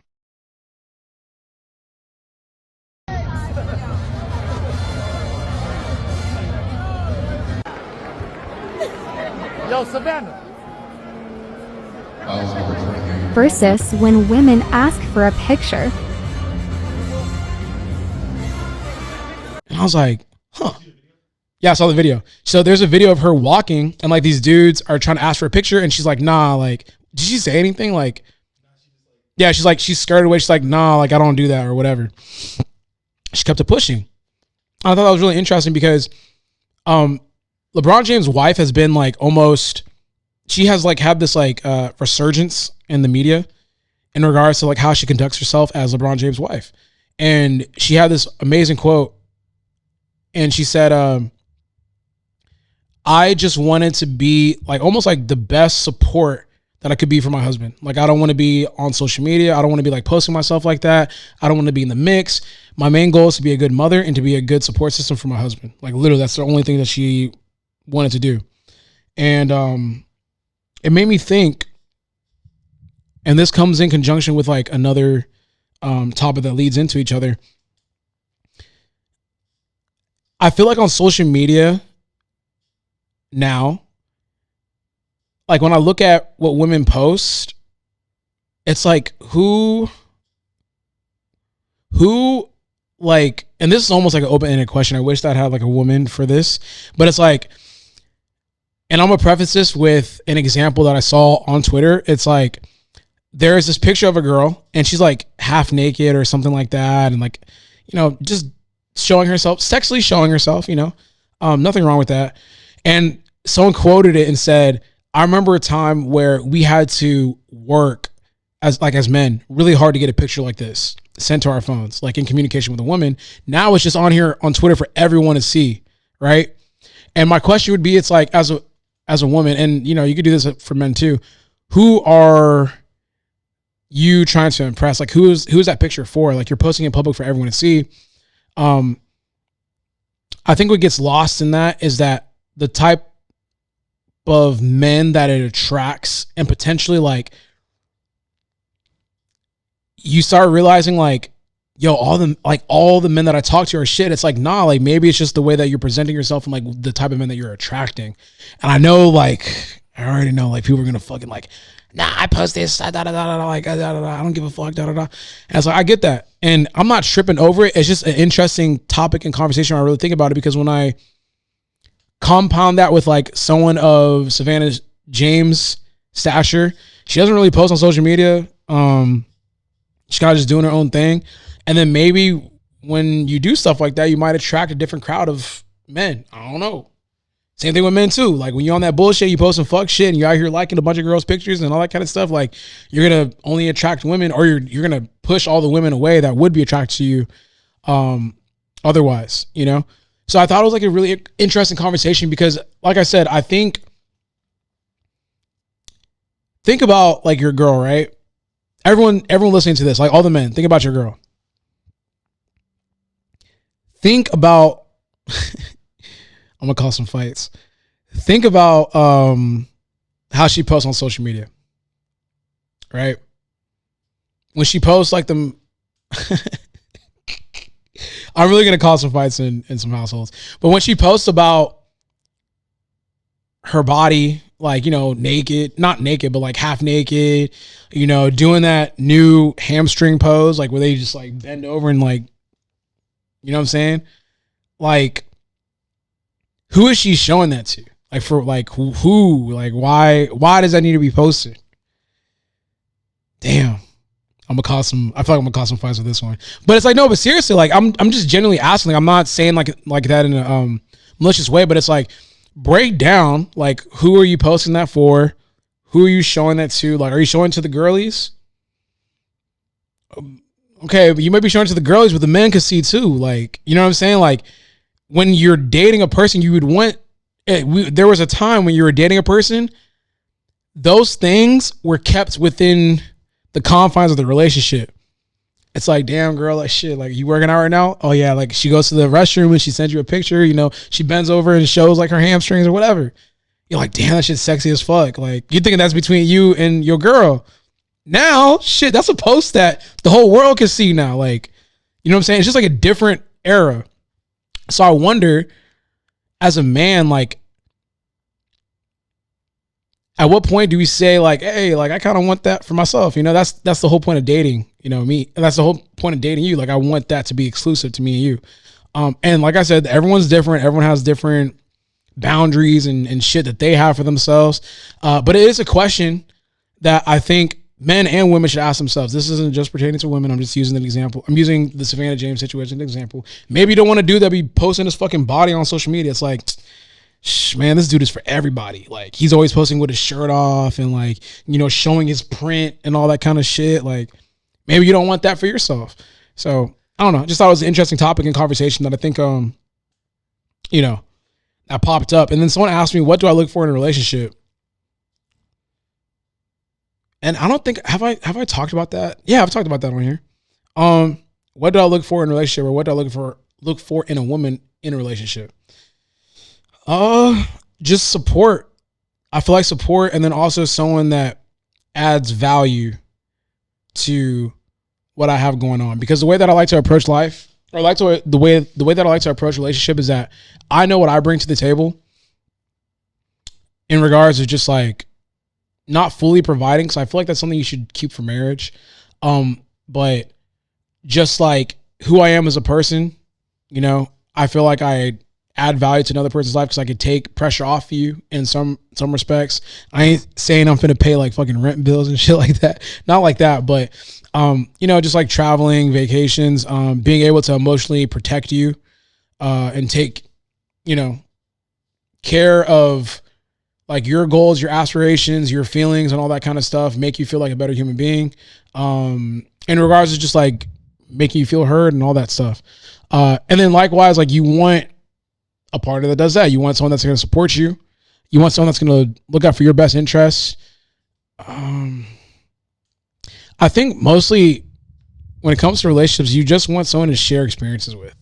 Like, you want a good human being that you're going to share experiences with. And I want someone that's going to make me feel,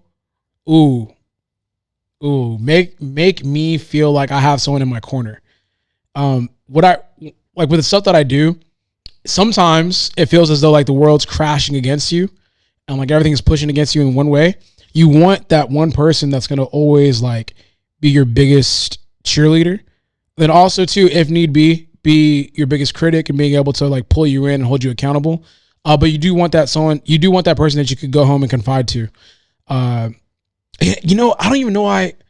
Yeah, that dude, it was a dude that asked me this question. Like, what do I look for in a girl? I'm like, why are you asking me? Like, why don't you just come up with your own definition of what you look for in a girl? But maybe he's using this as a template as to what he should be looking for.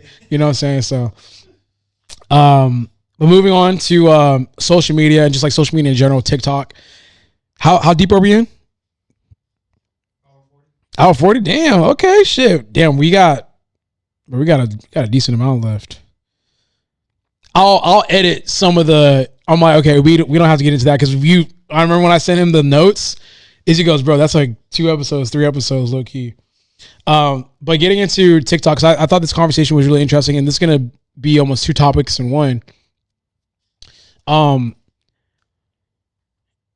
someone asked me, do I think TikTok, whether I think TikTok is good or bad for the fitness community. And I'll just broaden the conversation to just like in general later after I tackle this first one. But I think TikTok, right? Because that's like the newest form of social media. I think that it's neutral. Like it can be good and it can be bad. I've seen the negative effects from TikTok and I've seen the positive effects from TikTok. I think what we should really be talking about is the infancy stage that TikTok is in when it comes to just like social media in general, right? Because I feel like every community is going through it with TikTok. With the fitness community, you have a lot of new people coming into the space that don't know shit about shit. Like I'm telling you guys, like I made a video about me putting on a knee sleeve and like how to properly put on a knee sleeve, and it went viral because it's a bunch of little kids like on the platform, and they don't know anything about lifting. They don't know how to like do X, Y, and Z. I promise you I could probably make I think I made a like how to bench video and it went viral too. And it's like, there's just a lot of new people on the platform. And when you think about whenever a platform was first built, it's almost like the Wild Wild West. Think about when Twitter was first built. The shit that was going on there, it was toxic. Shit was flying around. Like there was no rules to that shit, bro. Like it's almost like, damn, did we take a step back in society? Like maybe we did, but who knows? But now it's more regulated and it's a lot more. Twitter is kind of hard to use, but it's like a lot more regulated, and it's like there's rules to the game. There's almost like a decorum in a way that you kind of like approach and kind of have yourself act on Twitter. TikTok and it's kind of grandfathered in. So like, you know, everyone has, a lot of people have Twitter now. TikTok is new, which is great because you get to introduce people to a lot of new things, or a lot of things that aren't new, but it's new to them. Right? That's good. But then sometimes it's bad too, because a lot of people could kind of like rise from the depths of TikTok. I think a lot of social media people now that come from TikTok, it's like people that they're new to the game too. Shit. And they've kind of like grown and built themselves on TikTok, and like they almost spread misinformation in a sense because like they just don't even know better. Like almost like the steroid, I don't even know what to call it, steroid pandemic, I guess, or steroid problem in the youth. Like you have like 14-year-olds talking about using steroids, and it's like, God damn, bro. Right? But I also look at it as a new opportunity to kind of build a new audience, and then also just build a new audience. Like being able to have people come up to me now, and like I've been on Instagram and YouTube for a decent amount of time now. People now pull up on me and be like, yo, like, you're that dude from TikTok. Oh, I be seeing you live shit on TikTok, bro. Like that's literally what people come up to me and say now. And it's because I've spent time building it, and people are new to it. They don't know who the fuck I am. Like I had someone like literally say like, yo man, like you're strong. You should compete in powerlifting. And he wasn't joking. Like people were like, no, he is a powerlifter, da da da da da. And I'm like, oh wow, da da da. Wow, I didn't know that. Cool. I'm gonna actually check him out. So I think with it being in its infancy stage, I think it's going to take some time for it to kind of level out, for like all the bad shit to kind of like run its course.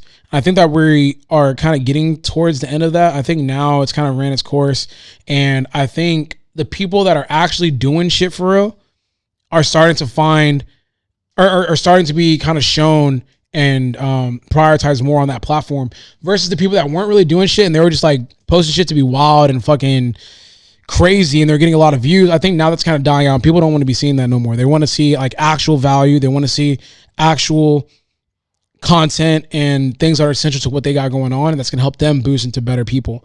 So like I said, I don't think it's good or bad. I just think it was going through kind of like this learning and growing phase as it's going to transition into being one of the social media platforms that you have to have. I feel like there's Twitter, or there's Instagram, YouTube, and then I think now it's gonna be TikTok. Twitter is something that like I think everyone should have, but it's the social media platform that has the least amount of users from what I've seen. But this kind of talks about, this kind of like blends into the next conversation, and this is a little bit weird because I don't like talking about people like direct with names and stuff that are in my space. Actually, no, I don't even want to talk about that because I don't want no like, yeah, I don't want no mixed feelings. So I kind of fuck with him, so I'm just gonna leave that one alone. I was gonna talk about it, but it was gonna. Yeah, no, I'm not gonna talk about it. I don't want to do that because I would hate if a nigga was talking about me and just like, bro, like, leave me alone. But this one is motivated by someone I do know, and this is by I already texted her about it. Adri posted something that made me think about, and Adri's been a guest on the podcast before. I'll probably have the clip playing, the specific clip, but Adri talked about how she wants to leave the toxic. Actually, let me use the restroom real quick, and then I'm gonna jump into it. All right, we back. God damn, I had to pee. We both had to pee, actually. Like, I had to go. Okay, so going back into the topic, shout out to Adri for this one. You really motivated this conversation because I think what she initially said was something that like I vehemently disagree with, but it's also just like this concept that I feel like this generation has kind of adopted, right? And the conversation is balance. So for the video that she posted, I'll have it like here so you guys can have context to a certain degree. She basically said that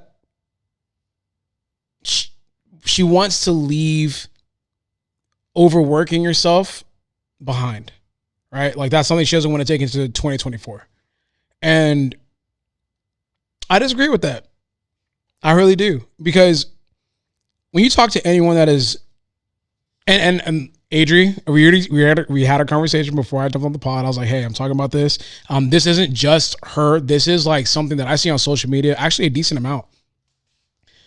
Okay, so that concept of not, overworking yourself or staying up all night to get something done and being sleep deprived and basically suffering and sacrificing, I disagree with that because every successful person that I have met or have had a conversation with all detail times in their life where when they were trying to make it, they sacrificed a lot and they had a lot of long nights. Those long nights and those sleepless nights where you're grinding, you're pushing, working, those are the nights that make you great. Like literally. I could tell you guys stories and it's not, I wish I had harder stories to tell. But I remember when I was trying to kind of make myself on social media, I would be editing until 4 a.m. Like film all day, literally film all day until my last meal at like fucking probably like 10 o'clock and then edit all the way until 2-ish, 3 a.m, upload it. And at the time, like upload speeds were not the greatest. So, render the video, upload it myself, have it ready for upload, the next day at like maybe like 9 a.m. and like literally restart the process the following day. I had a period of time on YouTube, not Instagram or TikTok, YouTube, where I uploaded every day for probably like a quarter of a year. It's a decent amount, bro. Like months on end, bro, uploading every single fucking day. And I put so much pressure on myself. And I remember I would stay up every single night. Like that's when I was filming and editing in my own shit, spending like hours in the gym. So I'm trying to get my perfect angle. And it sounds ridiculous, but that's what's allowed me to live the life I live now. And like, I remember the only thing that would get me through that shit is the fact that number one, I love to do it. And number two, I'm like, yo, these are the nights that are going to pay off like in the long run. And I remember telling my ex at the time, I remember telling her, like when I was sitting I was editing a video and she got mad at me because it was like 2 a.m. and she wanted to binge watch The Office. And I'm over here editing this video out and I don't have time. I just didn't have time to be present in that moment with her. And I said, yo, like, I know like this is tough. And I remember I had a conversation. I was like editing while I was saying this. I was like, yeah, I know this is tough for you. And like, trust me, there's going to be a point in my life where like, I'll be calling the shots. And like, if you want to go on vacation somewhere, like I'll be able to take us and I'll be calling my own shots and living my own life. And the conversation basically just like kind of, sizzled out and it just became this thing. It's like, I I mean, not that she didn't want to be there for the process, but you know, she couldn't see that this process was going to lead to a point where like I'll be able to do my own shit. And I think that every successful person needs to sacrifice something in order to get where they need to go to. My favorite athlete of all time, Kobe Bryant. The book that, I mean, you guys probably can't see it, but it's like really right. I mean, it's right here in the corner. He talked about how he would wake up at like 4 a.m. to go work out. Because when he started building his family, he said, there's 2 things I'm not willing to sacrifice.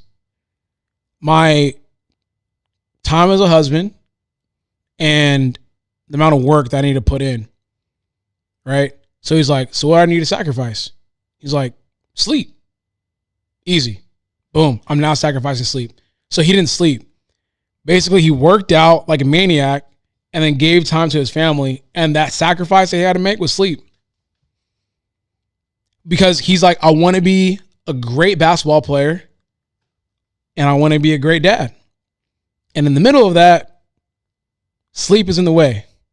So I'm going to take that away.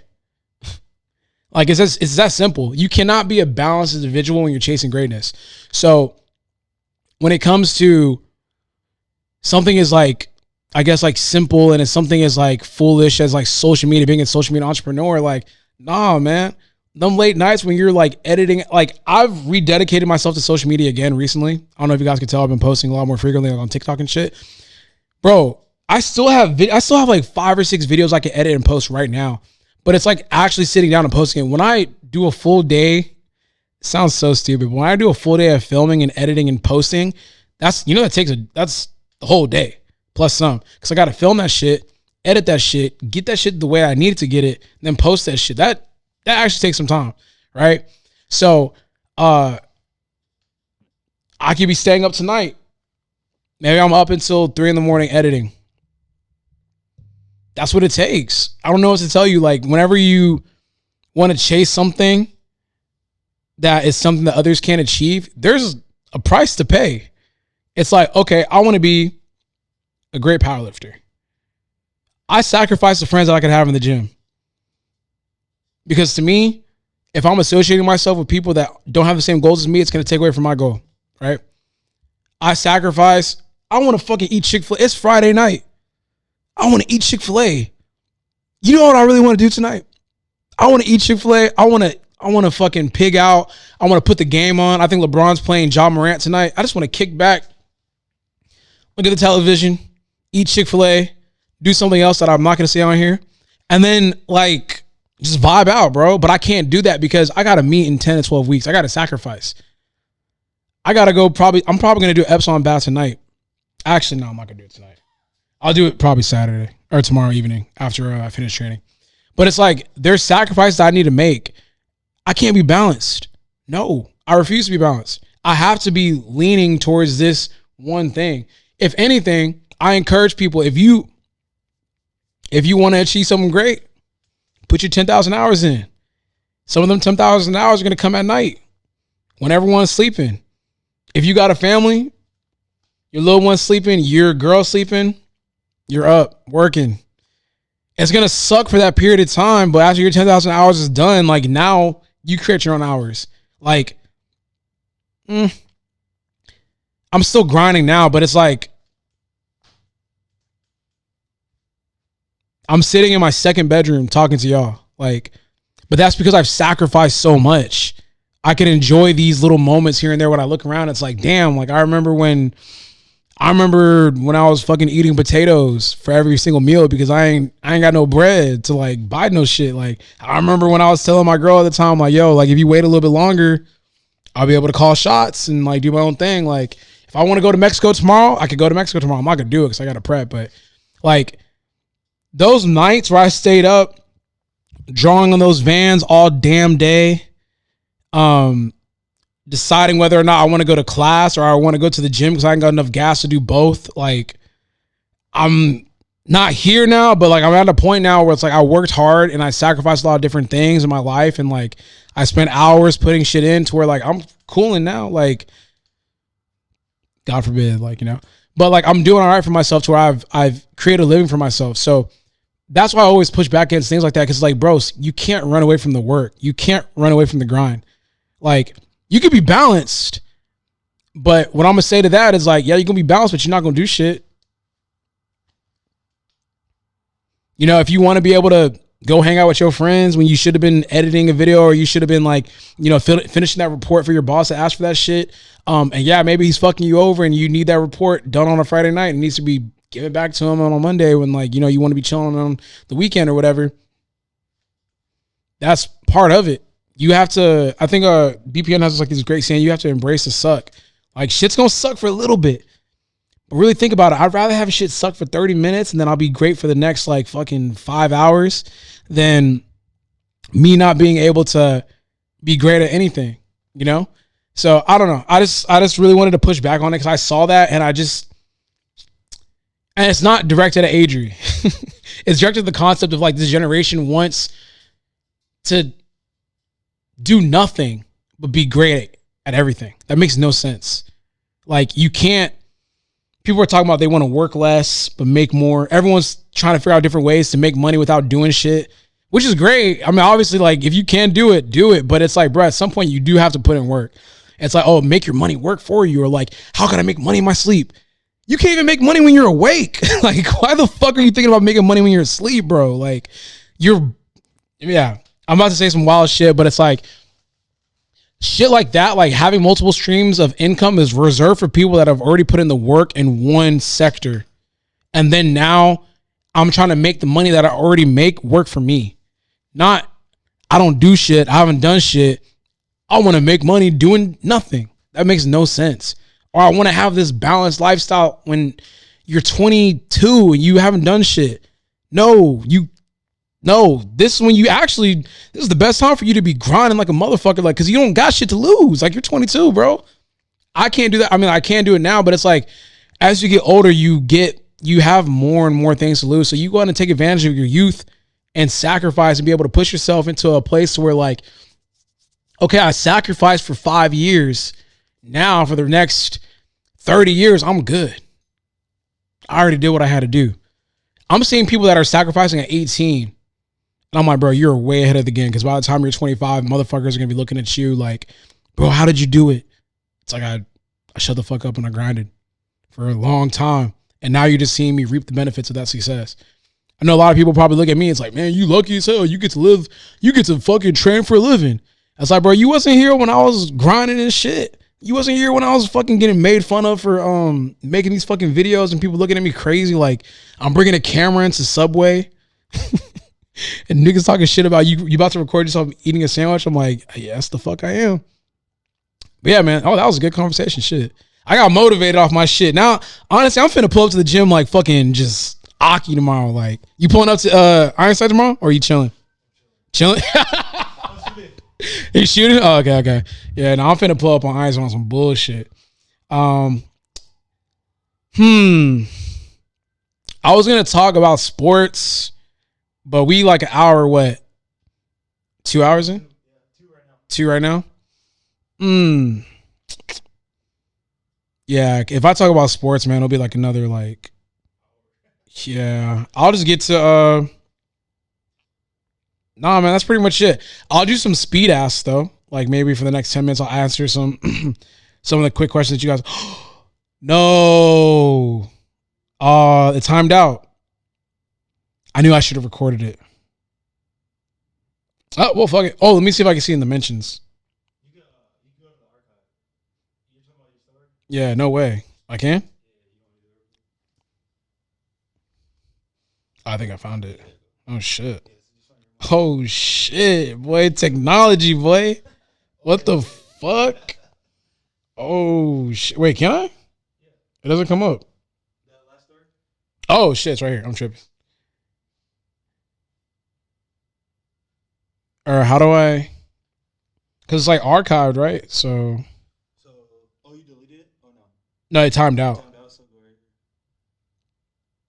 Oh, archived. And then I can. Oh, shit. Oh, shit. Oh, shit. Okay. Yeah, let's speed run this. Look at Christian asking questions in this motherfucker, man. All right, so I'm not gonna say the names, but I'll just say Christian Guzman because he asked.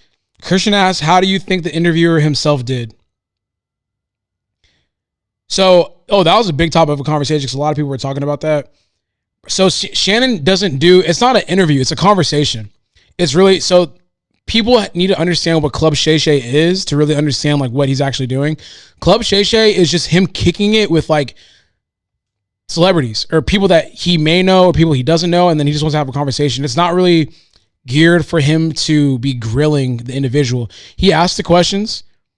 If they want to take it a certain type of way or like lie or do whatever, then they do that. But he doesn't really have like the information to challenge them on said lie, right? So like, let's say I have, I don't fucking know. Let's say I have Callie Muscle here, right?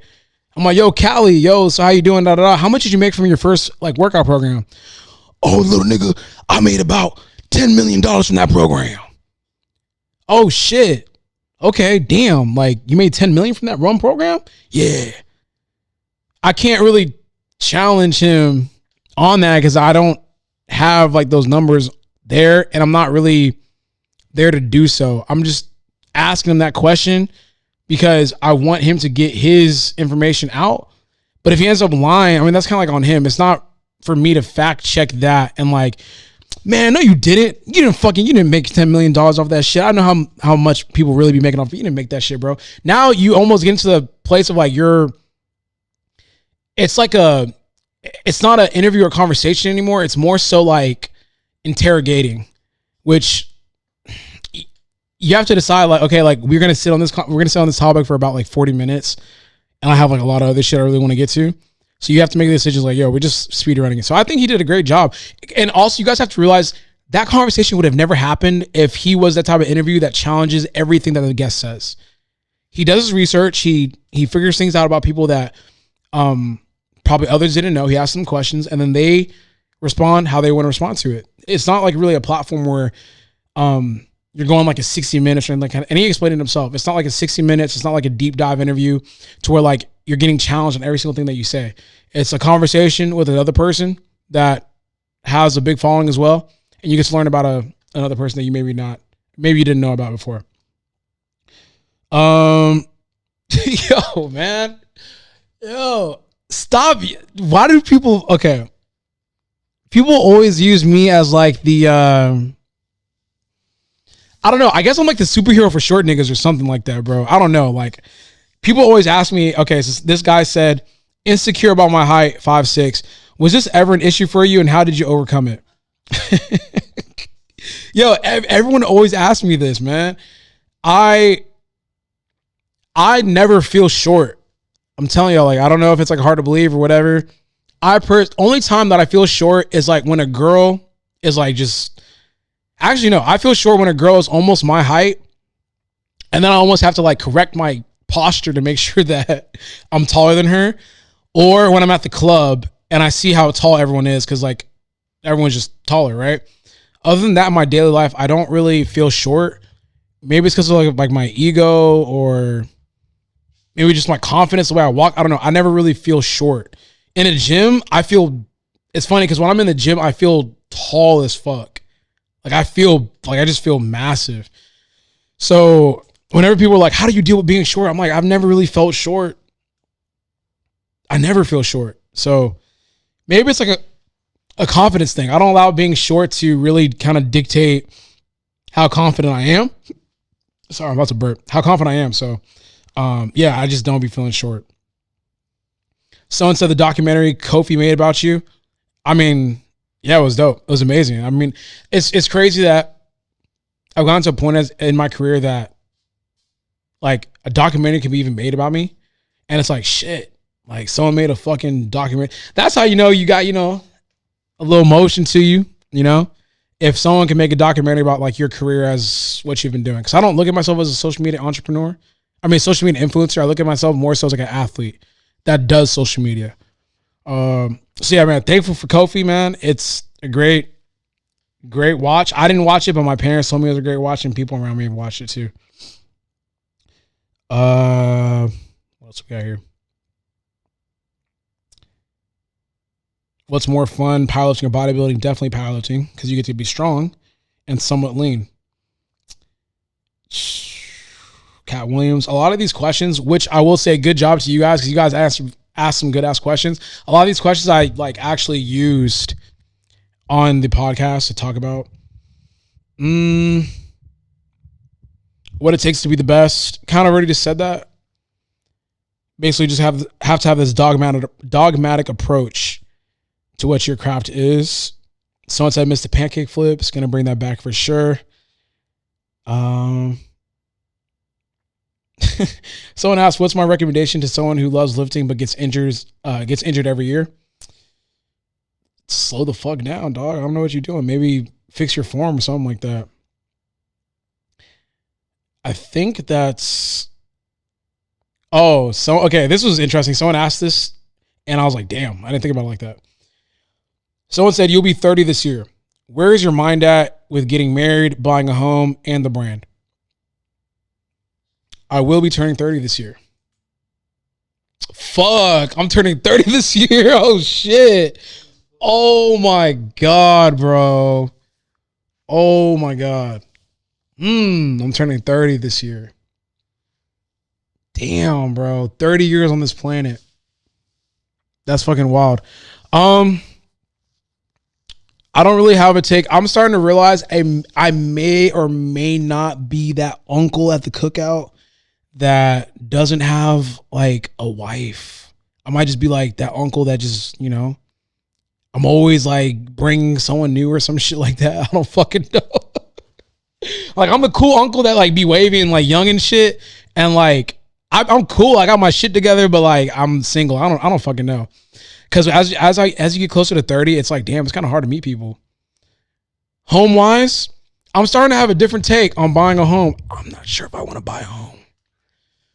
I like living in the city, especially if I don't have like a plan on starting a family, or I don't have anyone to start a family with. Why would I want to go move to the suburbs? I want to be here. Like I want to be in the city. I realized that living in that suburb life, like it's just so slow, man. And like the only reason why I would want to be that slow is if I have like a family that makes me want to stay at home all day and not be like in the mix and like feeling youthful and type shit. And even so, like I'm almost, and shout out to Jazzy and Chris. They've been guests here on the podcast.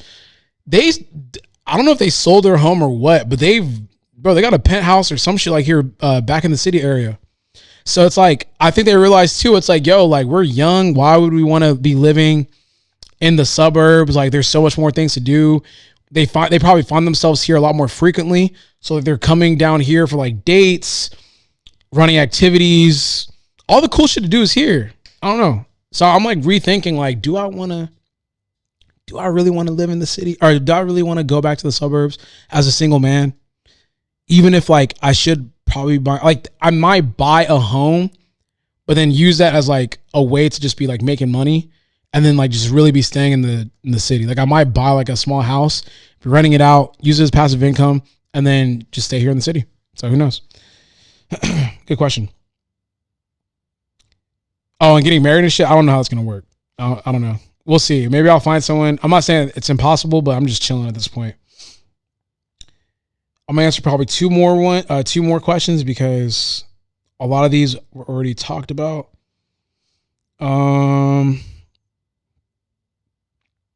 yeah, this was a topic and I can speed run through this. How do I feel about meme accounts constantly flaming you? I don't see a lot of memes about myself. The ones that I have seen are not funny. Like, and I'm not one of those people that can't laugh at myself and don't think like memes about like yourself are not funny, but I just don't think they're funny. I think it's like to disconnect with the humor. Powerlifting is like basically kind of filled like a bunch of like white people, and it just isn't that funny. Like, so for example, when I posted that picture of corrupted strength and I posted myself there like alone and all the equipment gone, they posted a picture. Did you see it? It was like a Spirit Halloween. Really? That's funny? I'm like genuinely think, I'm like, bro, that's not funny. Like I personally, if you wanted to meme me, I just would have done the Will Smith one's like an easy one. Like if you just wanted to like, you didn't even have to use a picture. Just, I would have put Will Smith I would have took me out and put Will Smith, that thing, and then just put that in there, or done the reverse. Yeah, and put like me in the house and like cut my face out and just have me walking around like, yeah, like that would have been fun. That would have went viral. You did Spirit Halloween. That shit was so not funny. I looked at it and I got mad that I saw it. Not mad that I got memed, but I was like, shit's not funny, bro. Like, the fuck? But I think people on IG, I think people in general that use IG, they're not funny. Like, there's no funny meme pages on IG. Everyone that like makes like funny shit on IG, they're like from Twitter or they're from TikTok or some shit like that. Because like people that are like generally just, I just use IG, that's the only social media account. It's just not funny, bro. Like, do better. I feel like y'all could do better than that. But that Spirit Halloween shit was whack. And I've seen other memes about myself. Like, I generally don't laugh that much about memes about myself. And it's not because I can't laugh at myself. It's because I just genuinely don't think it's funny. I just think that people could do a better job. I can make better memes on myself for y'all. I could have just, I'm telling you right now, that post that I just described, it would have went viral, bro. I might just do it myself. Like, the fuck? The fuck's wrong with y'all? Maybe one more question and we are done, skis. That question about me turning 30 really just fucked me up, though, I ain't gonna lie. Like, I'm reeling right now.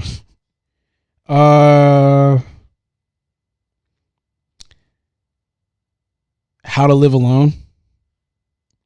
Sounds kind of, that's a scary question you just asked there, brother. Hope you're okay. I love living alone. I couldn't have a roommate. I want to answer one good one. Talk about the NFL. Okay, we'll speed run sports. Unless I see a better question. Someone just asked just the sports stuff, the NFL stuff. What was my reaction to let a naysayer know? That was funny. I still didn't use it as a caption. But anyways, I think I made a good prediction. I said that the Ravens are going to win the Super Bowl. Looking pretty good right now. So I'll kind of break that down in my head, or I'll break that down as to what I had in my head when I said the Ravens are going to win the Super Bowl. I looked at just like Lamar Jackson get his new contract, probably going to be in a good mood. The fact they signed, not OBJ. Yeah, they signed OBJ, but like we're getting, I think it was J.K. Dobbins back. It just felt like it was going to be their year. And even like when they started sustaining a bunch of injuries at the beginning of the year, I was like, all right, well, I'm out. Because like, I just don't think they're going to be able to keep winning. They kept winning. And I feel like they're getting better and better and better and better. Even though they're losing pieces, that defense is looking really good. My concern, though, is the Browns. Browns are playing really good football. Joe Flacco is playing really good football. And also, like, they have no film on him. And that's always dangerous because, like, you just don't know, like, where this motherfucker is going to go. He was on his couch earlier in the season, and then they picked him up. So it's like he's just wheeling and dealing right now, and other teams don't have a read on him. So they might, and they have a really, really fucking good defense, really good physical fucking defense. So that's my only concern. Chiefs, man, I've never seen, it's been a while since I've seen a quarterback literally have no help. And I know, like, a lot of people give Patrick Mahomes shit, and it's like, oh, like, he's not that good. It's like, bro, if you watch those games, if his receivers are not getting separation, they're dropping the ball when they finally do. I've just never seen some shit like that before. Like, he's literally, like, scrambling around trying to make shit happen, like, and he throws the ball, and these motherfuckers are literally in your face dropping the ball. I don't know how you could turn around and be like, damn, Patrick Mahomes suck. It's like, bro, you just saw that nigga just drop that shit, bro. Like, he's trying to do it, but they're not helping him out. But yeah, that's...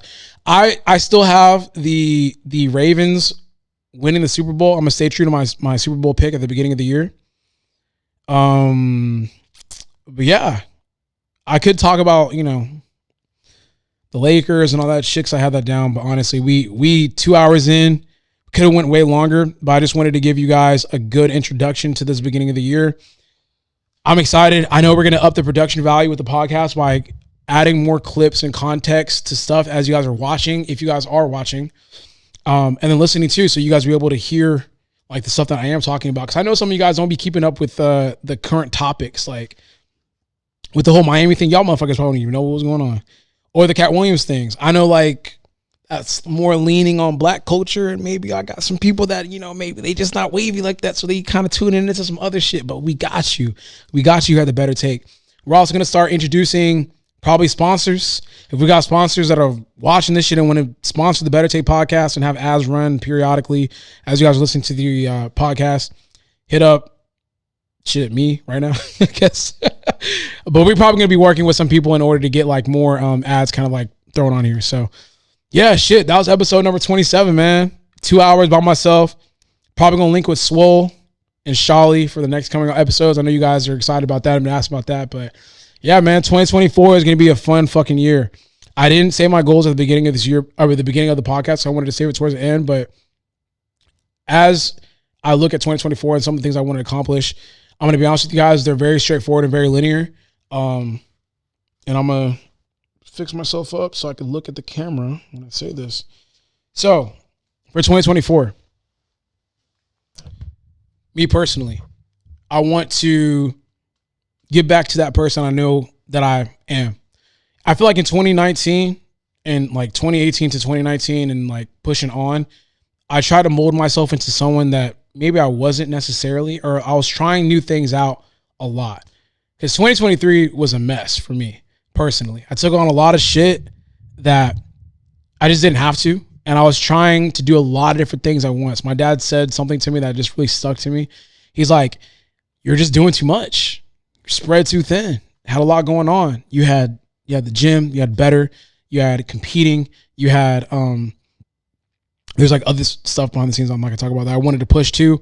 Just a lot of different things going on. It's like focus on one thing. Grab one thing, master that thing, and then move on to the next. 2023, just too many things, grasping at too many things, trying to do too many things. I'm thinking more is better, more is better, more is better. Make yourself uncomfortable, stress yourself out, do this, do that. And it's like, bro, I lost everything almost in a sense. And it's like, fuck, okay, now we're back to ground zero. And I'm thankful for that.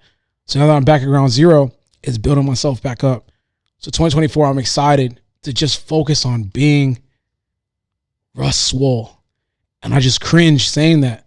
But what I mean when I say that is I want to get back to lifting heavy, creating dope content, being me, like reintroducing people to who I am as a person. I feel like the last couple of years, I've been lost in just my businesses, like being able to push this, that, and the third, taking care of this person, appeasing this person. It's like, man, fuck that.